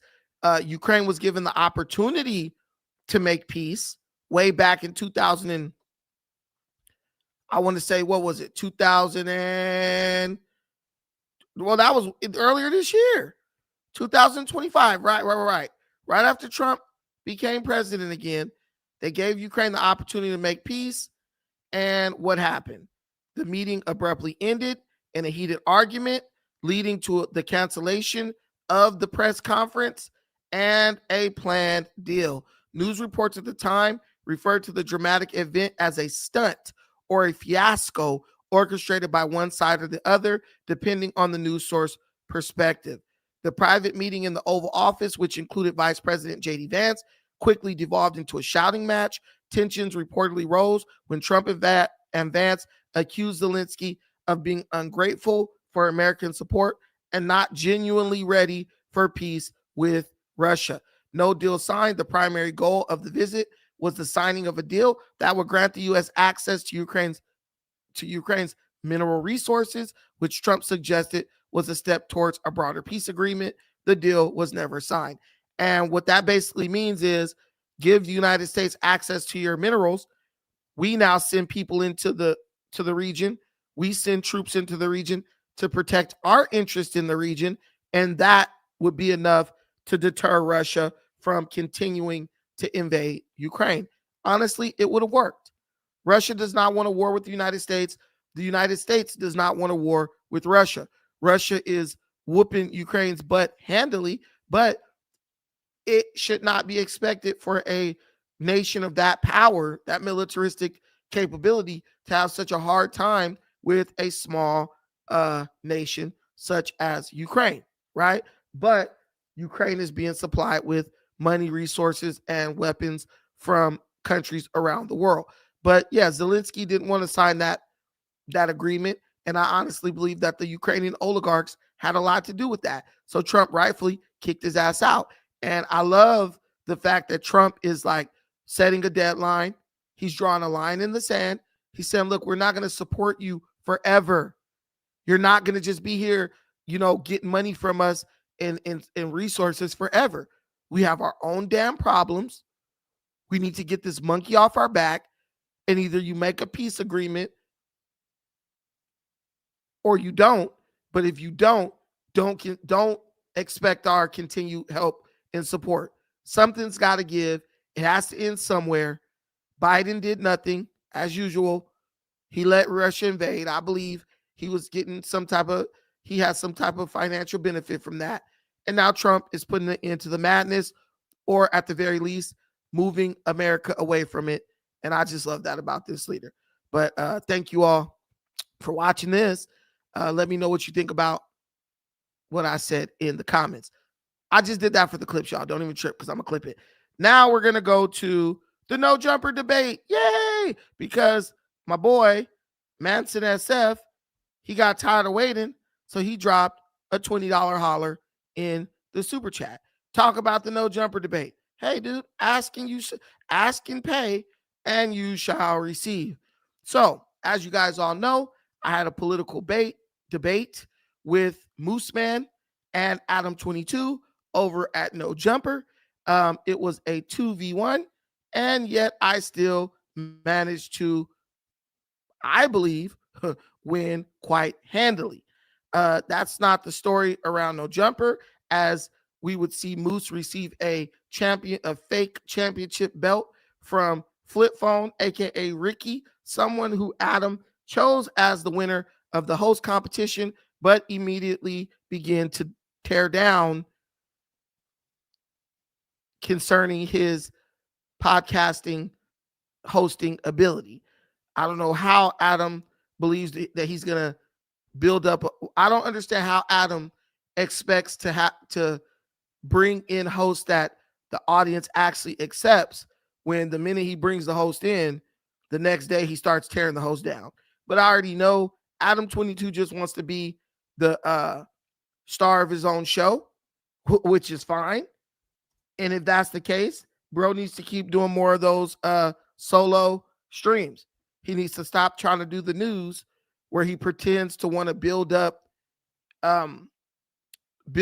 different offerings within the no jumper sphere. It just looks silly. You bring the host on, you pay them, you put them on the payroll, and then you just try to tear them apart. You try to destroy them.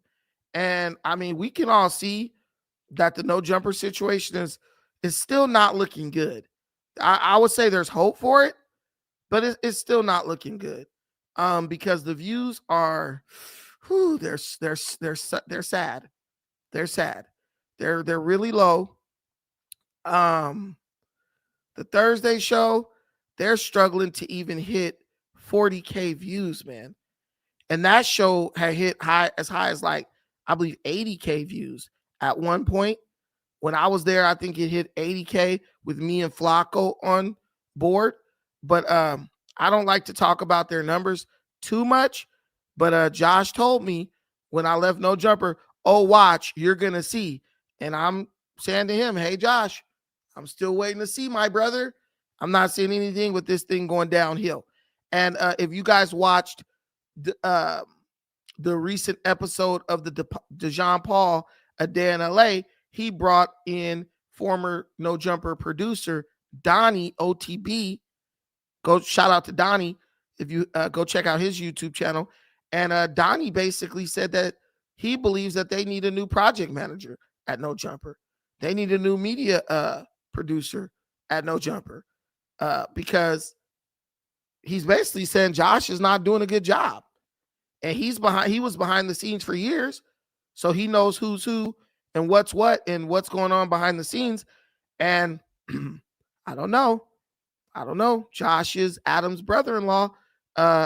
So it might be some nepotism going on there. And ultimately it could be hurting the brand. So we'll see what Adam does with that going forward. Let me know, Manson SF. Let me know if we're good so far with our coverage of the No Jumper debate, because right now we're going to get into the debate a little bit, probably do about 10 minutes into this, and we'll talk about just some of the key points of the debate and what was said. Let's tap in. So first things first, we start off with the lie that Adam told to get me to do the debate, which was that, well, first he said he'd pay me what I wanted. That was great. And then he said that he would not interfere. He would just moderate. He would not be trying to chat GPT everything. And he would let me and Moose go at it man to man. Also, he said I demanded that he send the topics, prior to the debate, so I would have a chance to kind of research and just know what I was walking into. Turns out that he never sent me anything. And he actually asked Moose what topics would he like to talk about during the debate. So it was a total handicap match, but I came out of that hole like the Undertaker. We are the nation of domination. Y'all know about that? Y'all know about that? We are the nation of domination. I came out that bit like Farouk, body slamming hoes. And it was a good time. Adam lied, told me he was going to send me. Are we live? We're live? Okay, one request, minimal profanity to start. I don't use a lot of profanity. It's going to be all truth, no profanity. First, let's start off that Adam lied, told me he was going to send me a list of the debate topics. He didn't do that. He instead asked Moose what would he like to talk about, and then didn't even share that with me. But we already know he's biased. Mm-hmm. The veil of what's the guy's name? Darth Sidious. It's already lifted, so we don't have to pretend to be Luke Skywalker. We don't know. So that's fine. You're still going to lose for sure. You're going to still try to help him, but you're probably as ill-informed as he is, so it won't matter. This is the sound of a guy that was 16 minutes late. I just want to let y'all know that's all this is he's late. That's real. And he's just trying to preface this that you were late, bro. I was here on time. He was studying. If you're not here 10 minutes early, then you late, and you was here 30 minutes late, technically, if we going off that rule. 15. So your little monologue you're starting off with doesn't mean anything, bro. I was 15. Just because you're late. I was 15 minutes late. I'm from Sacramento, 6 hours away, and I got here on time. I was 15 minutes late, bro. I was 15 minutes late. I informed Josh 30 minutes before that that I would be 15 minutes late. Actually, I said I would be 20 minutes late, but I'll probably get there early. That's I the got first here. I heard of that. Well, yeah, nobody heard that in office. Well, guess what? Your Jewish buddy. Yeah, your Mossad handler. Well, I also sent it. Okay, so let's bet $100 that if you open your Instagram right now, there's not a message saying that I'm going to be late 20 minutes. And Do we you want to all know bet? the best way Hey, wait a to reach minute. Adam is by his listen, DM. Chewy, Everybody knows the best way to reach is the DM. Let's get the truth first. You want me to find out? Just go into Instagram, go into messaging, click that screenshot where I literally said I would be 15 minutes late. Bro, I'm a professional, bro. You used to deal with gangbangers and drug What are you addicts. talking about? I'm a professional. You were late. That's not what 50 professionals minutes do. ago, you sent me a screenshot of you telling Josh that you were going to be late. Wait, I did not see that. It actually was not 15 minutes ago, but 12:27. Okay, was that 15 minutes 30 ago? minutes before the debate? Was that 15 minutes ago? 50 minutes ago. It was 50 minutes ago, and that's fine. I'm just the whole thing is, I let you know. I was professional. Everyone has been late before. The average person who works here would have been like, I got a flat tire or some bullshit. So you're the average worker. Listen, That's an NFA attack. I'm an average. I'm attacking NFA. Listen, we can sing together, but we can't talk together. Let me talk. You're an average no jumper employee. Let me talk to you. you. Yeah, I'm an average no jumper employee. The thing that he wants more than anything, this guy's already working a job, but wants to drive from Sacramento to Los Angeles every weekend to be a freaking no jumper host. Do you realize how ridiculous that is? And this guy doesn't even get paid to go on no jumper, by the way. I found that out later on, which is absolutely insane. Like, you're not even getting paid. Like, what is wrong with you? Hey, listen, man. Adam admitted that I let him know, but when this whole argument erupted, I knew that Moose wasn't there to debate the facts. He was just there to try to emote. He was trying to just yell incoherently and emotionally to win favor with the audience. And this is Adam telling Moose, hey, man, let's try to build up your brand. Let's try to build you up. So when you go sit in on one of these news shows, someone will actually want to watch it. And ultimately, it didn't work. I think Brandon is holding the cards over there still.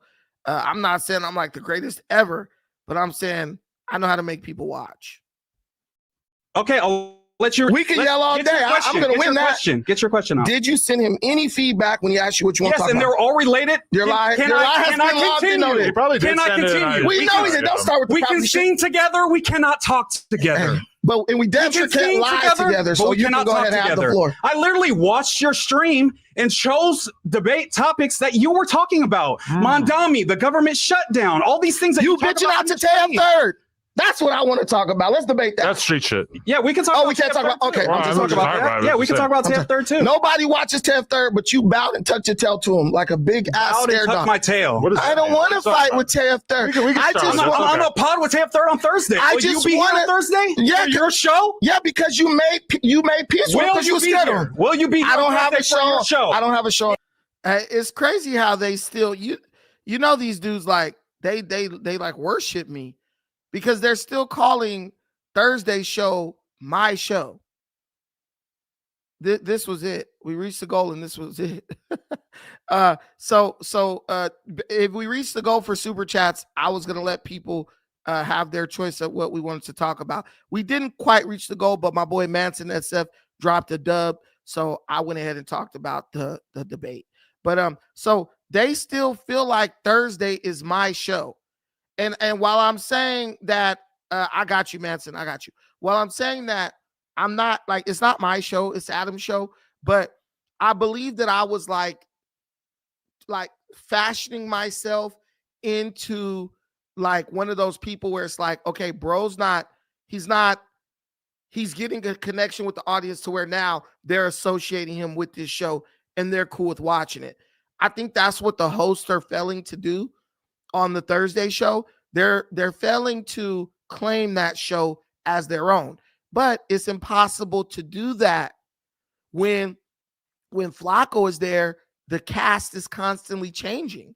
You don't give people an opportunity to like develop a bond with the host. That's like the Joe Budden podcast.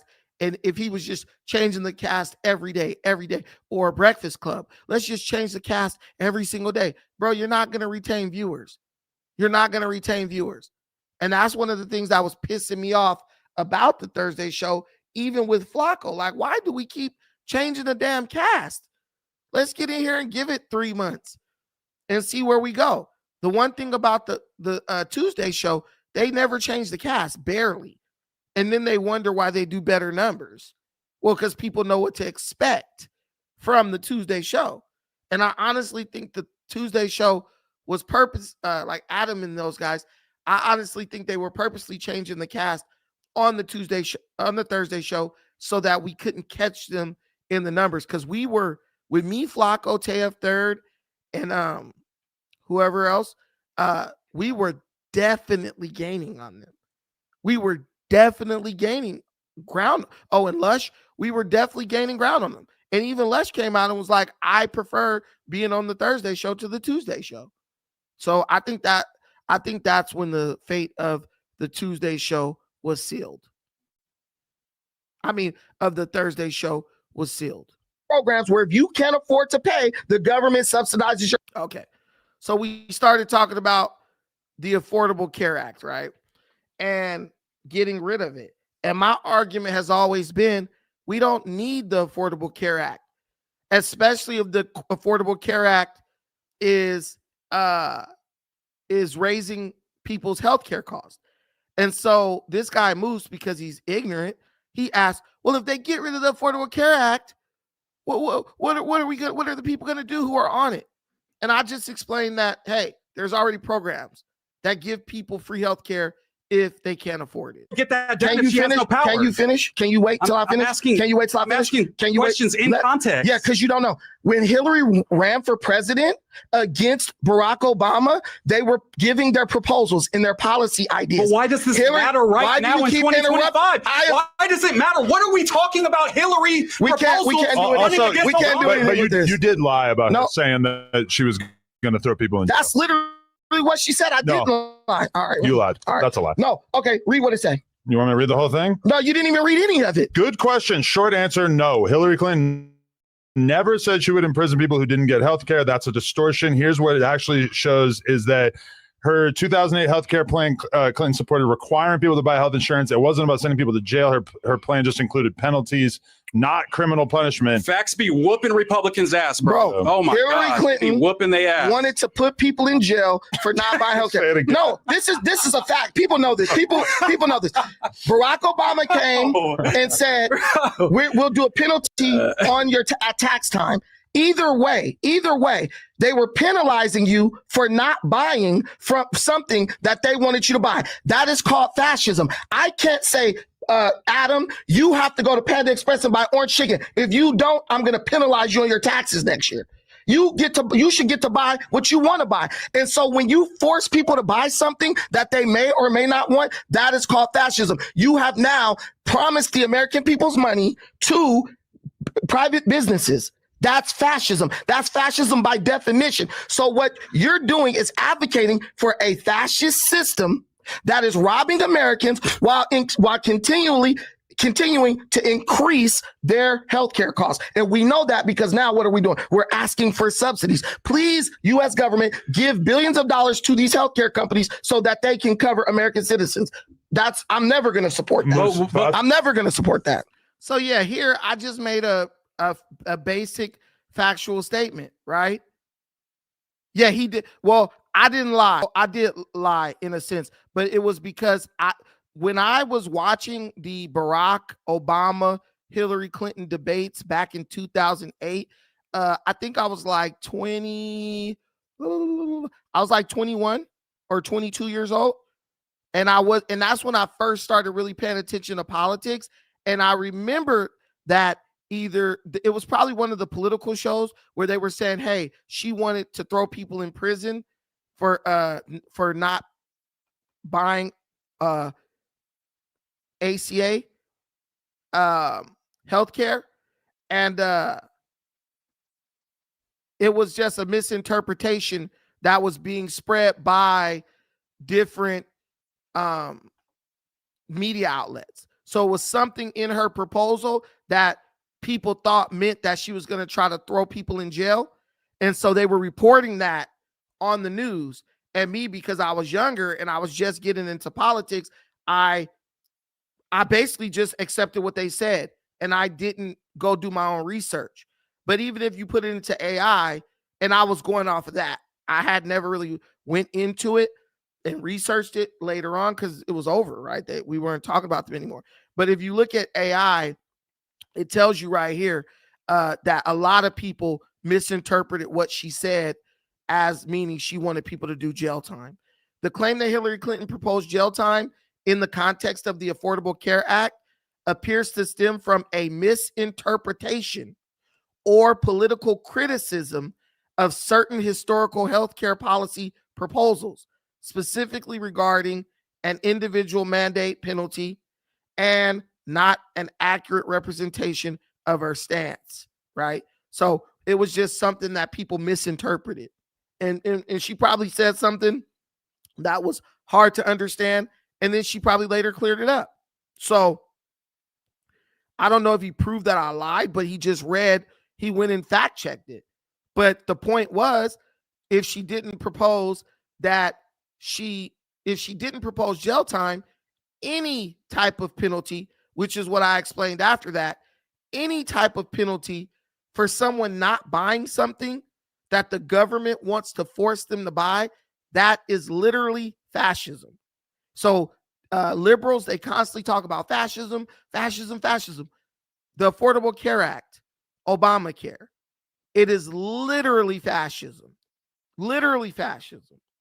And nobody seems to care about that. Nobody seems to understand that your government cannot promise your money out of your pocket to a company or corporation before you even make the money. That's like your mama saying, yeah, my son gonna pay you. It's like your mom going to the grocery store. She gets a bunch of shit and says, hey, my son gonna pay you for this when he get paid. You gonna say, hey, at least can you ask me? You just telling them what I'm gonna do with my money before I get it. Yeah, you wouldn't like that. You wouldn't be cool with that. And that's what the government did. And they did that while pointing at other people, calling them fascist. It's ridiculous. But yeah, so if you want to say, oh, you lied, this and that, fine, I don't care. Say I lied. I admit it though. I misquoted. I misspoke. Happens. Nobody's perfect. But if all I ask is that the way you call me out, oh, you lied, please call Adam and Moose out on the many lies that they told. But what will replace that, Brandon? You can't just have a free market. We've seen what happens. You can have a free market, socialist, communist. Okay, not America's healthcare. a free market. We've seen that healthcare is different. It's unique. Sick people having to pay and not being able to afford is a bad thing. You for live America. in a free market, bro. Not every single thing is free market. We have SNAP, we have welfare. All of these things are socialistic type programs. But do you understand that the free market pays for those socialistic? Yes, I'm not saying make everything socialist. I'm saying that obviously healthcare benefits from ACA. So the free market is the foundation by which all these socialist policies exist. ACA let's take away the free market. Let's make everybody equal. Who then pays for all this stuff? There's a reason why Republicans have not proposed a full healthcare plan. I'm asking you a simple question. Get rid of Obamacare. Where is your replacement? What did we do? It's take away Obamacare and you get nothing. No, that's not true. That's a Republican plan. True. That's not You're true. on your own, America. You're 100% a liar, because here's the case. If the government is subsidizing Obamacare, ACA, the government already has plans where they subsidize healthcare. Medicaid. Wait a minute, bro. Medicaid. Yeah, Medicaid and Medicare are two programs that the government uses to subsidize or give free health care to people who can't afford to pay. If you live in if you live in LA, right? Let's say you live in Long Beach or LA. There's actually a hospital called Harbor General, where if you have no money, you could just walk in that hospital and be like, I have no money and I'm dying from cancer. They're going to be like, or I broke my leg, or I got shot. And based on your ability to pay, they're going to give you free care. So that's what I'm saying. Moose kept saying he works in healthcare, but he doesn't even know what the hell he's talking about. So here goes. This is Harbor General Hospital in LA, Los Angeles, Harbor UCLA. It says you may be able to receive free care at Harbor UCLA Medical Center, but it depends on your income and circumstances. As a Los Angeles County resident, you can apply for the Ability to Pay ATP program, which provides free care for those with incomes at or below 200% of the federal poverty level. For emergency care, federal law requires hospitals to provide treatment regardless of your ability to pay. You can also check for other options like Medi-Cal eligibility or free clinic events in the area. How to get low, free, or low-cost care. How to get free or low-cost care. Contact the Patient Financial Services, check for Medi-Cal, ask if you qualify for Medi-Cal, as it can provide coverage for your care. Apply for financial assistance. If your income is above the free care threshold, but below 350% of the federal poverty level, you may qualify for a reduced cost through the ATP program. You can seek free clinics. Look for local free medical events, such as those organized by Care Harbor or other organizations, which offer free medical, dental, and vision services. Other important information: emergency care. Non-LA residents, if you are not an LA County resident, you may still be eligible for a discount through the discount payment plan. Mental health services. They offer free psychiatric care to qualify. Come on, bro. You don't need Obamacare. You don't need Obamacare. Obamacare was a scam. I literally just read off to you all the free healthcare available in just LA County alone.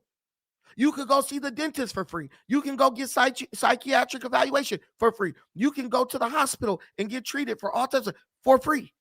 Why do you need Obamacare? The only reason you need Obamacare is so that the politicians can guarantee your money to healthcare companies and syndicates so that they can get their donation money when it comes time to get reelected. That is it. This is what I'm saying.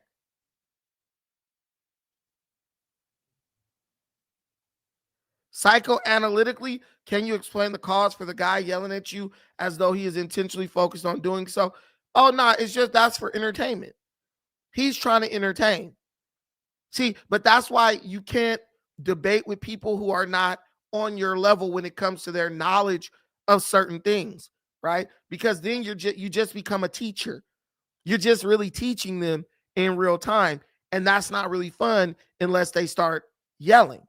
But the point I was trying to make there was, why is this guy ignorant to all of the resources that are already available to receive free or extremely low-cost healthcare right in your county? That has nothing to do with Obamacare. We don't need Obamacare. Even if they got rid of Obamacare, because there's all types of free programs for people to get health care. They're giving people free dental. You don't have to pay. It might take you a little bit longer. I would argue that our free healthcare apparatus is better than Canada's, because at least it's not overburdened. It's not overburdened because everyone's not on it. See, everyone's not on it. Like, I have a job, so I get dental, right? I pay for dental. So there's a lot of room for the guy who needs the free dental care.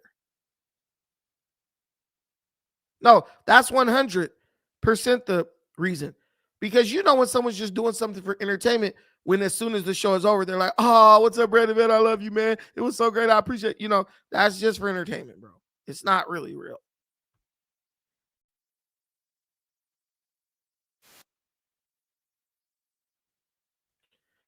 This is where. So I brought up the fact that illegal immigrants get free health care. Oh, no, that's not true. That's not true. Yes, they do. Yes, they do. And then Adam, obviously the guy who's supposed to just be the moderator, right? Just the moderator, He's jumping in on ChatGPT. Oh, you're wrong. Not one. Let me tell you something. He did not fact check a single thing Moose said the whole time. And that really is the only issue I have with any of this. You're not even attempting to fact check the other guy. You're just fact checking me and trying to make me look bad. But ultimately, what he tried to do failed miserably. Let's listen to this part about free healthcare for illegal immigrants. And then I'm going to tell Manson SF why Adam ran away from those super chats. Here we go.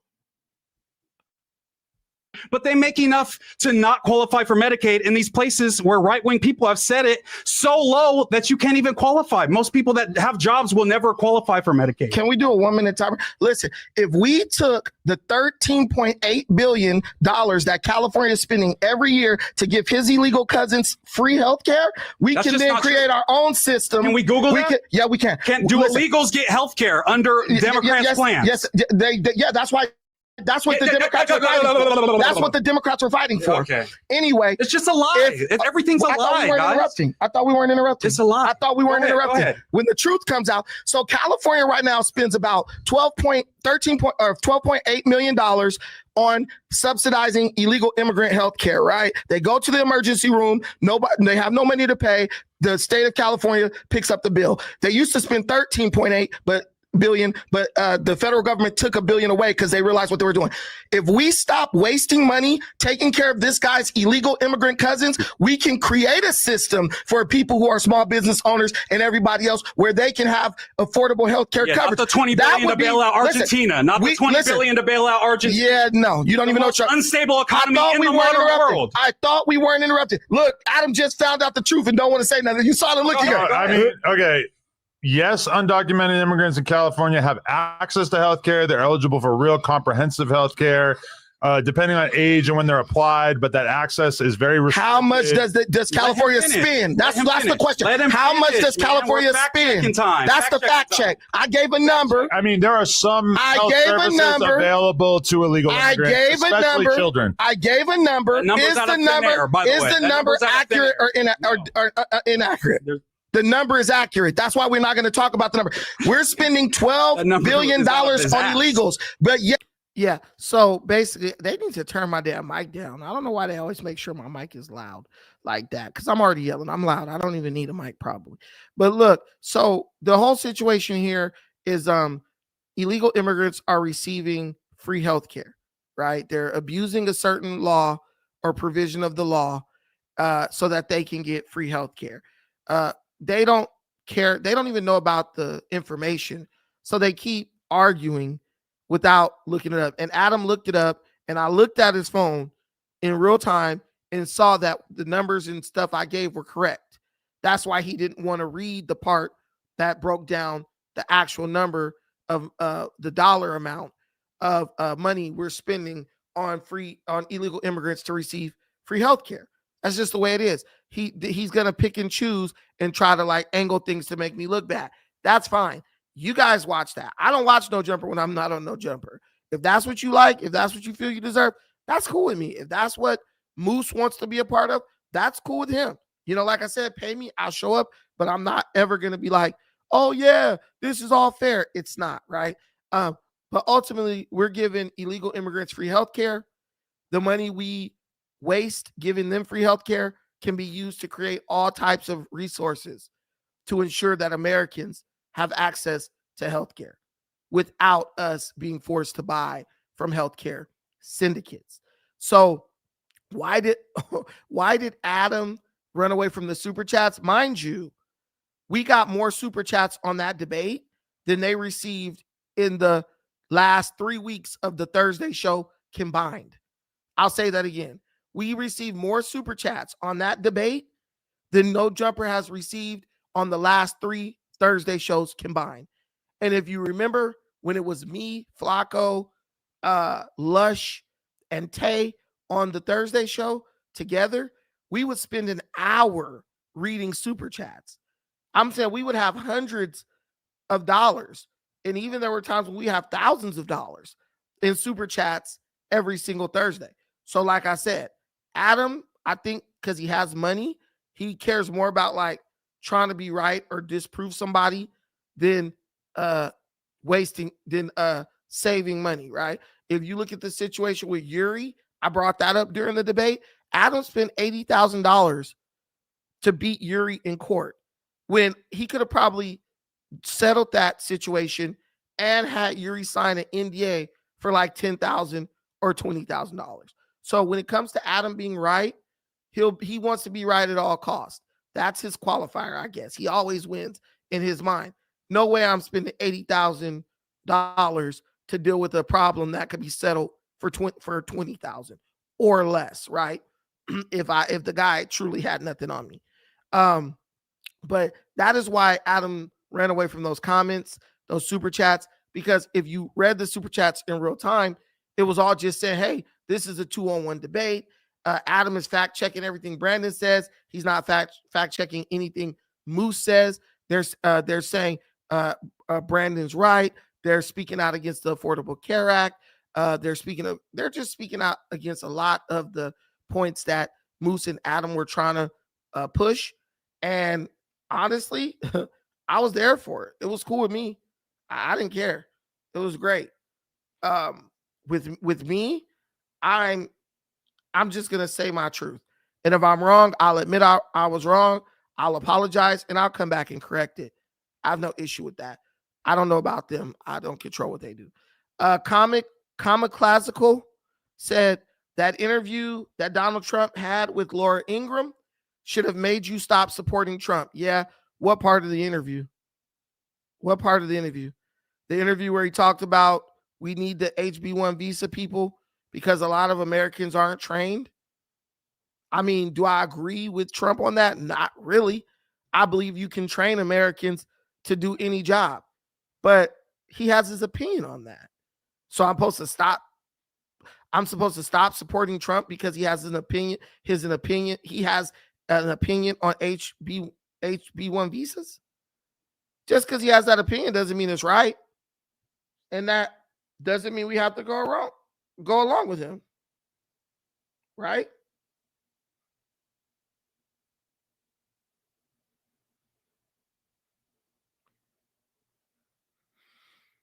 And that doesn't mean we have to go along with him. I don't understand, like when I talk to people, right?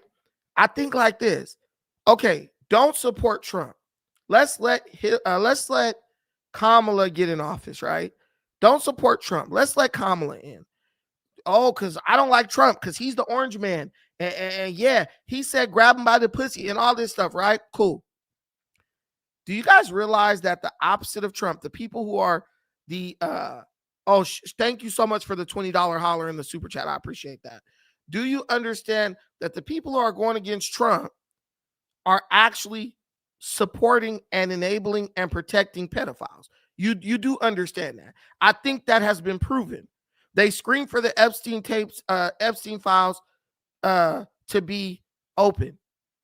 We open the Epstein files. What do we find out? We find out that these people are in all types of collusion with Jeffrey Epstein.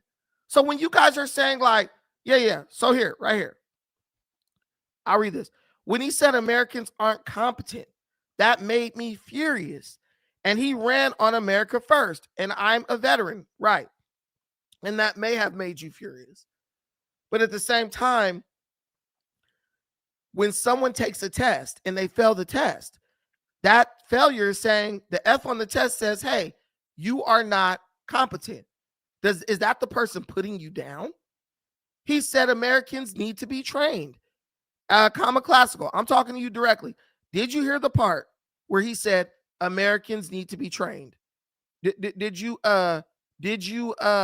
read that part? I mean, did you hear that part of the interview? So he wasn't putting Americans down. Oh, they're dumb. They don't know anything. They're stupid. He just said Americans need to be trained because the average American is not focused on learning how to make microchips. The average American is not focused on how to make bombs and missiles and turbine engines. There are many Americans who are doing that. There are many Americans doing that, right? But guess what? Most are not. Most Americans are focused on trying to be celebrities on social media or like find some job that pays a lot of money to do a little bit of work. That's the culture in America, right? Most Americans would rather go do a DoorDash job or a Uber Eats job than go report to a government job every day, because Americans want to have fun and have a lot of freedom and a lot of downtime where they don't got to be strapped to a desk all the time. Whereas other cultures, they are very much still in that mindset of like, nah, man, we need to be at work 8 to 12 hours a day. So Trump understands that, but he's just saying we need to be trained, and he's right about that. Now, could he have said it in a better way? Yes. And do I love Laura Ingraham for pressing his ass on that? Yes. That's what we want. We want to know exactly what the president thinks. And I love that about Trump. We at least get a real answer, not some bullshit political answer that's really a non-answer in the long run. But am I willing to go support a pedophile because Trump said something that you didn't like? No way. I'm not. Because what are we learning? All these dudes were in cahoots with Epstein. What did we see on No Jumper? We saw Adam and Moose defend pedophile Democrats in a bill that they kept rejecting that stiffened the penalty for people who engage in the buying of minors. No, I'm not doing that. That would be stupid. That would be stupid. That would be like it's a bunch of wolves outside and your husband pissed you off, so you just leave the door open. Fuck it.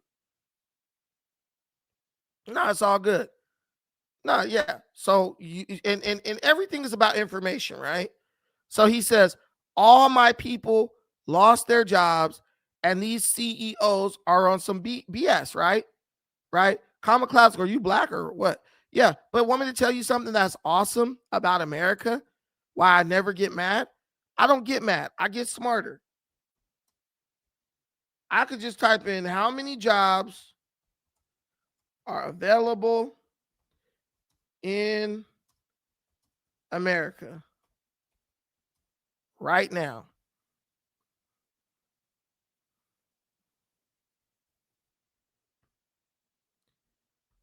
I lost my job.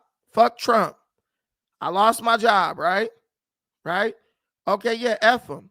No, man. Get on that computer in your pocket to find out what you can do about it. Okay, they lost some jobs. I saw some idiot, oh, we lost 1 million jobs. Yeah, but as of August 2025, there were 7.2 million job openings in the United States. This is a slight decrease from previous months, but remains high by historical standards. The number of openings has been declining from its peak in March 2022, which saw a record high of 12 million job openings, right? So we had 12 million. Almost half of those were filled. We lost 1 million, and we still got 7.2 million left. There's a lot of jobs in America. Go find one for you. Don't waste a fucking second complaining. Don't waste a second complaining, because it's going to do you no good. Anyway, don't waste time complaining. Instead, go figure out a solution to the problem.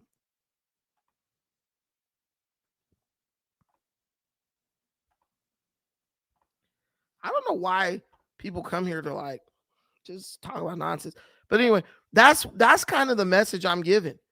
Yeah, you're not gonna get anywhere complaining. I don't like Trump, and I'm stop supporting him. I'm not gonna stop supporting Trump. And anyway, Trump is already president. He's not going anywhere. I mean, he has three more years, right? You might as well try to work with bro and see what you could get. That's what every other group of people does. We're the only group that's like, oh, he said this, I'm not messing with bro no more forever. Hell no. I got to deal with this joker 3 more years. I'm damn sure going to see what I can get. And once we understand that, we're going to be in a good spot, a really good spot. But guys, it is time. I have mouths to feed. Thank you so much for watching this. I appreciate every single thing you do for me and this channel. I like you guys giving me ideas of things you wanted to talk about and discuss. We will be back tomorrow, right? Yeah, you're right. Common Classical. Complaining is good. And I did a show on here, you probably didn't watch it, where I said this is the way the American political system is supposed to work. He says something we don't like, we threaten his ass with losing the midterms until he takes it back and fixes it. That's the way it works. It wasn't like Joe Biden. This guy making mistake after mistake. We don't even know if bro is really running the country. And when you speak out against him, you got a bunch of ignorant nerds and blue hair freaks shouting you down and trying to cancel you for just stating the obvious and using your common sense. We don't do that on the right side of the aisle. People have a right to express their dissatisfaction. We encourage it. We encourage it. All right. Oh, you changed your name. Man, change your name back to Robert Lee, man. Common Classical. What the heck is that, dude? Change it back, man. Change it back, Robert. You the man, Robert E. Lee. Robert Lee Williamson. My brother. Change it back, dude. Stop with the incognito. I need all my people in here. You know what I'm saying? When I see my people in here, it gives me motivation. But guys, we're going to be back tomorrow. Hope you tune in. We'll probably go, what's tomorrow? Sunday? We'll probably go either at 4 p.m. or 6 p.m. One of those times. And I'm going to just be producing some clips. I made some cool clips out of this show. For this show, we're going to release it. He's a cartoonist. Okay, handle it. Handle it, bro. Y'all go check out my brother's YouTube. Common Classical. Until the next time, guys, take care of yourselves. But most importantly, please take care of each other. Peace.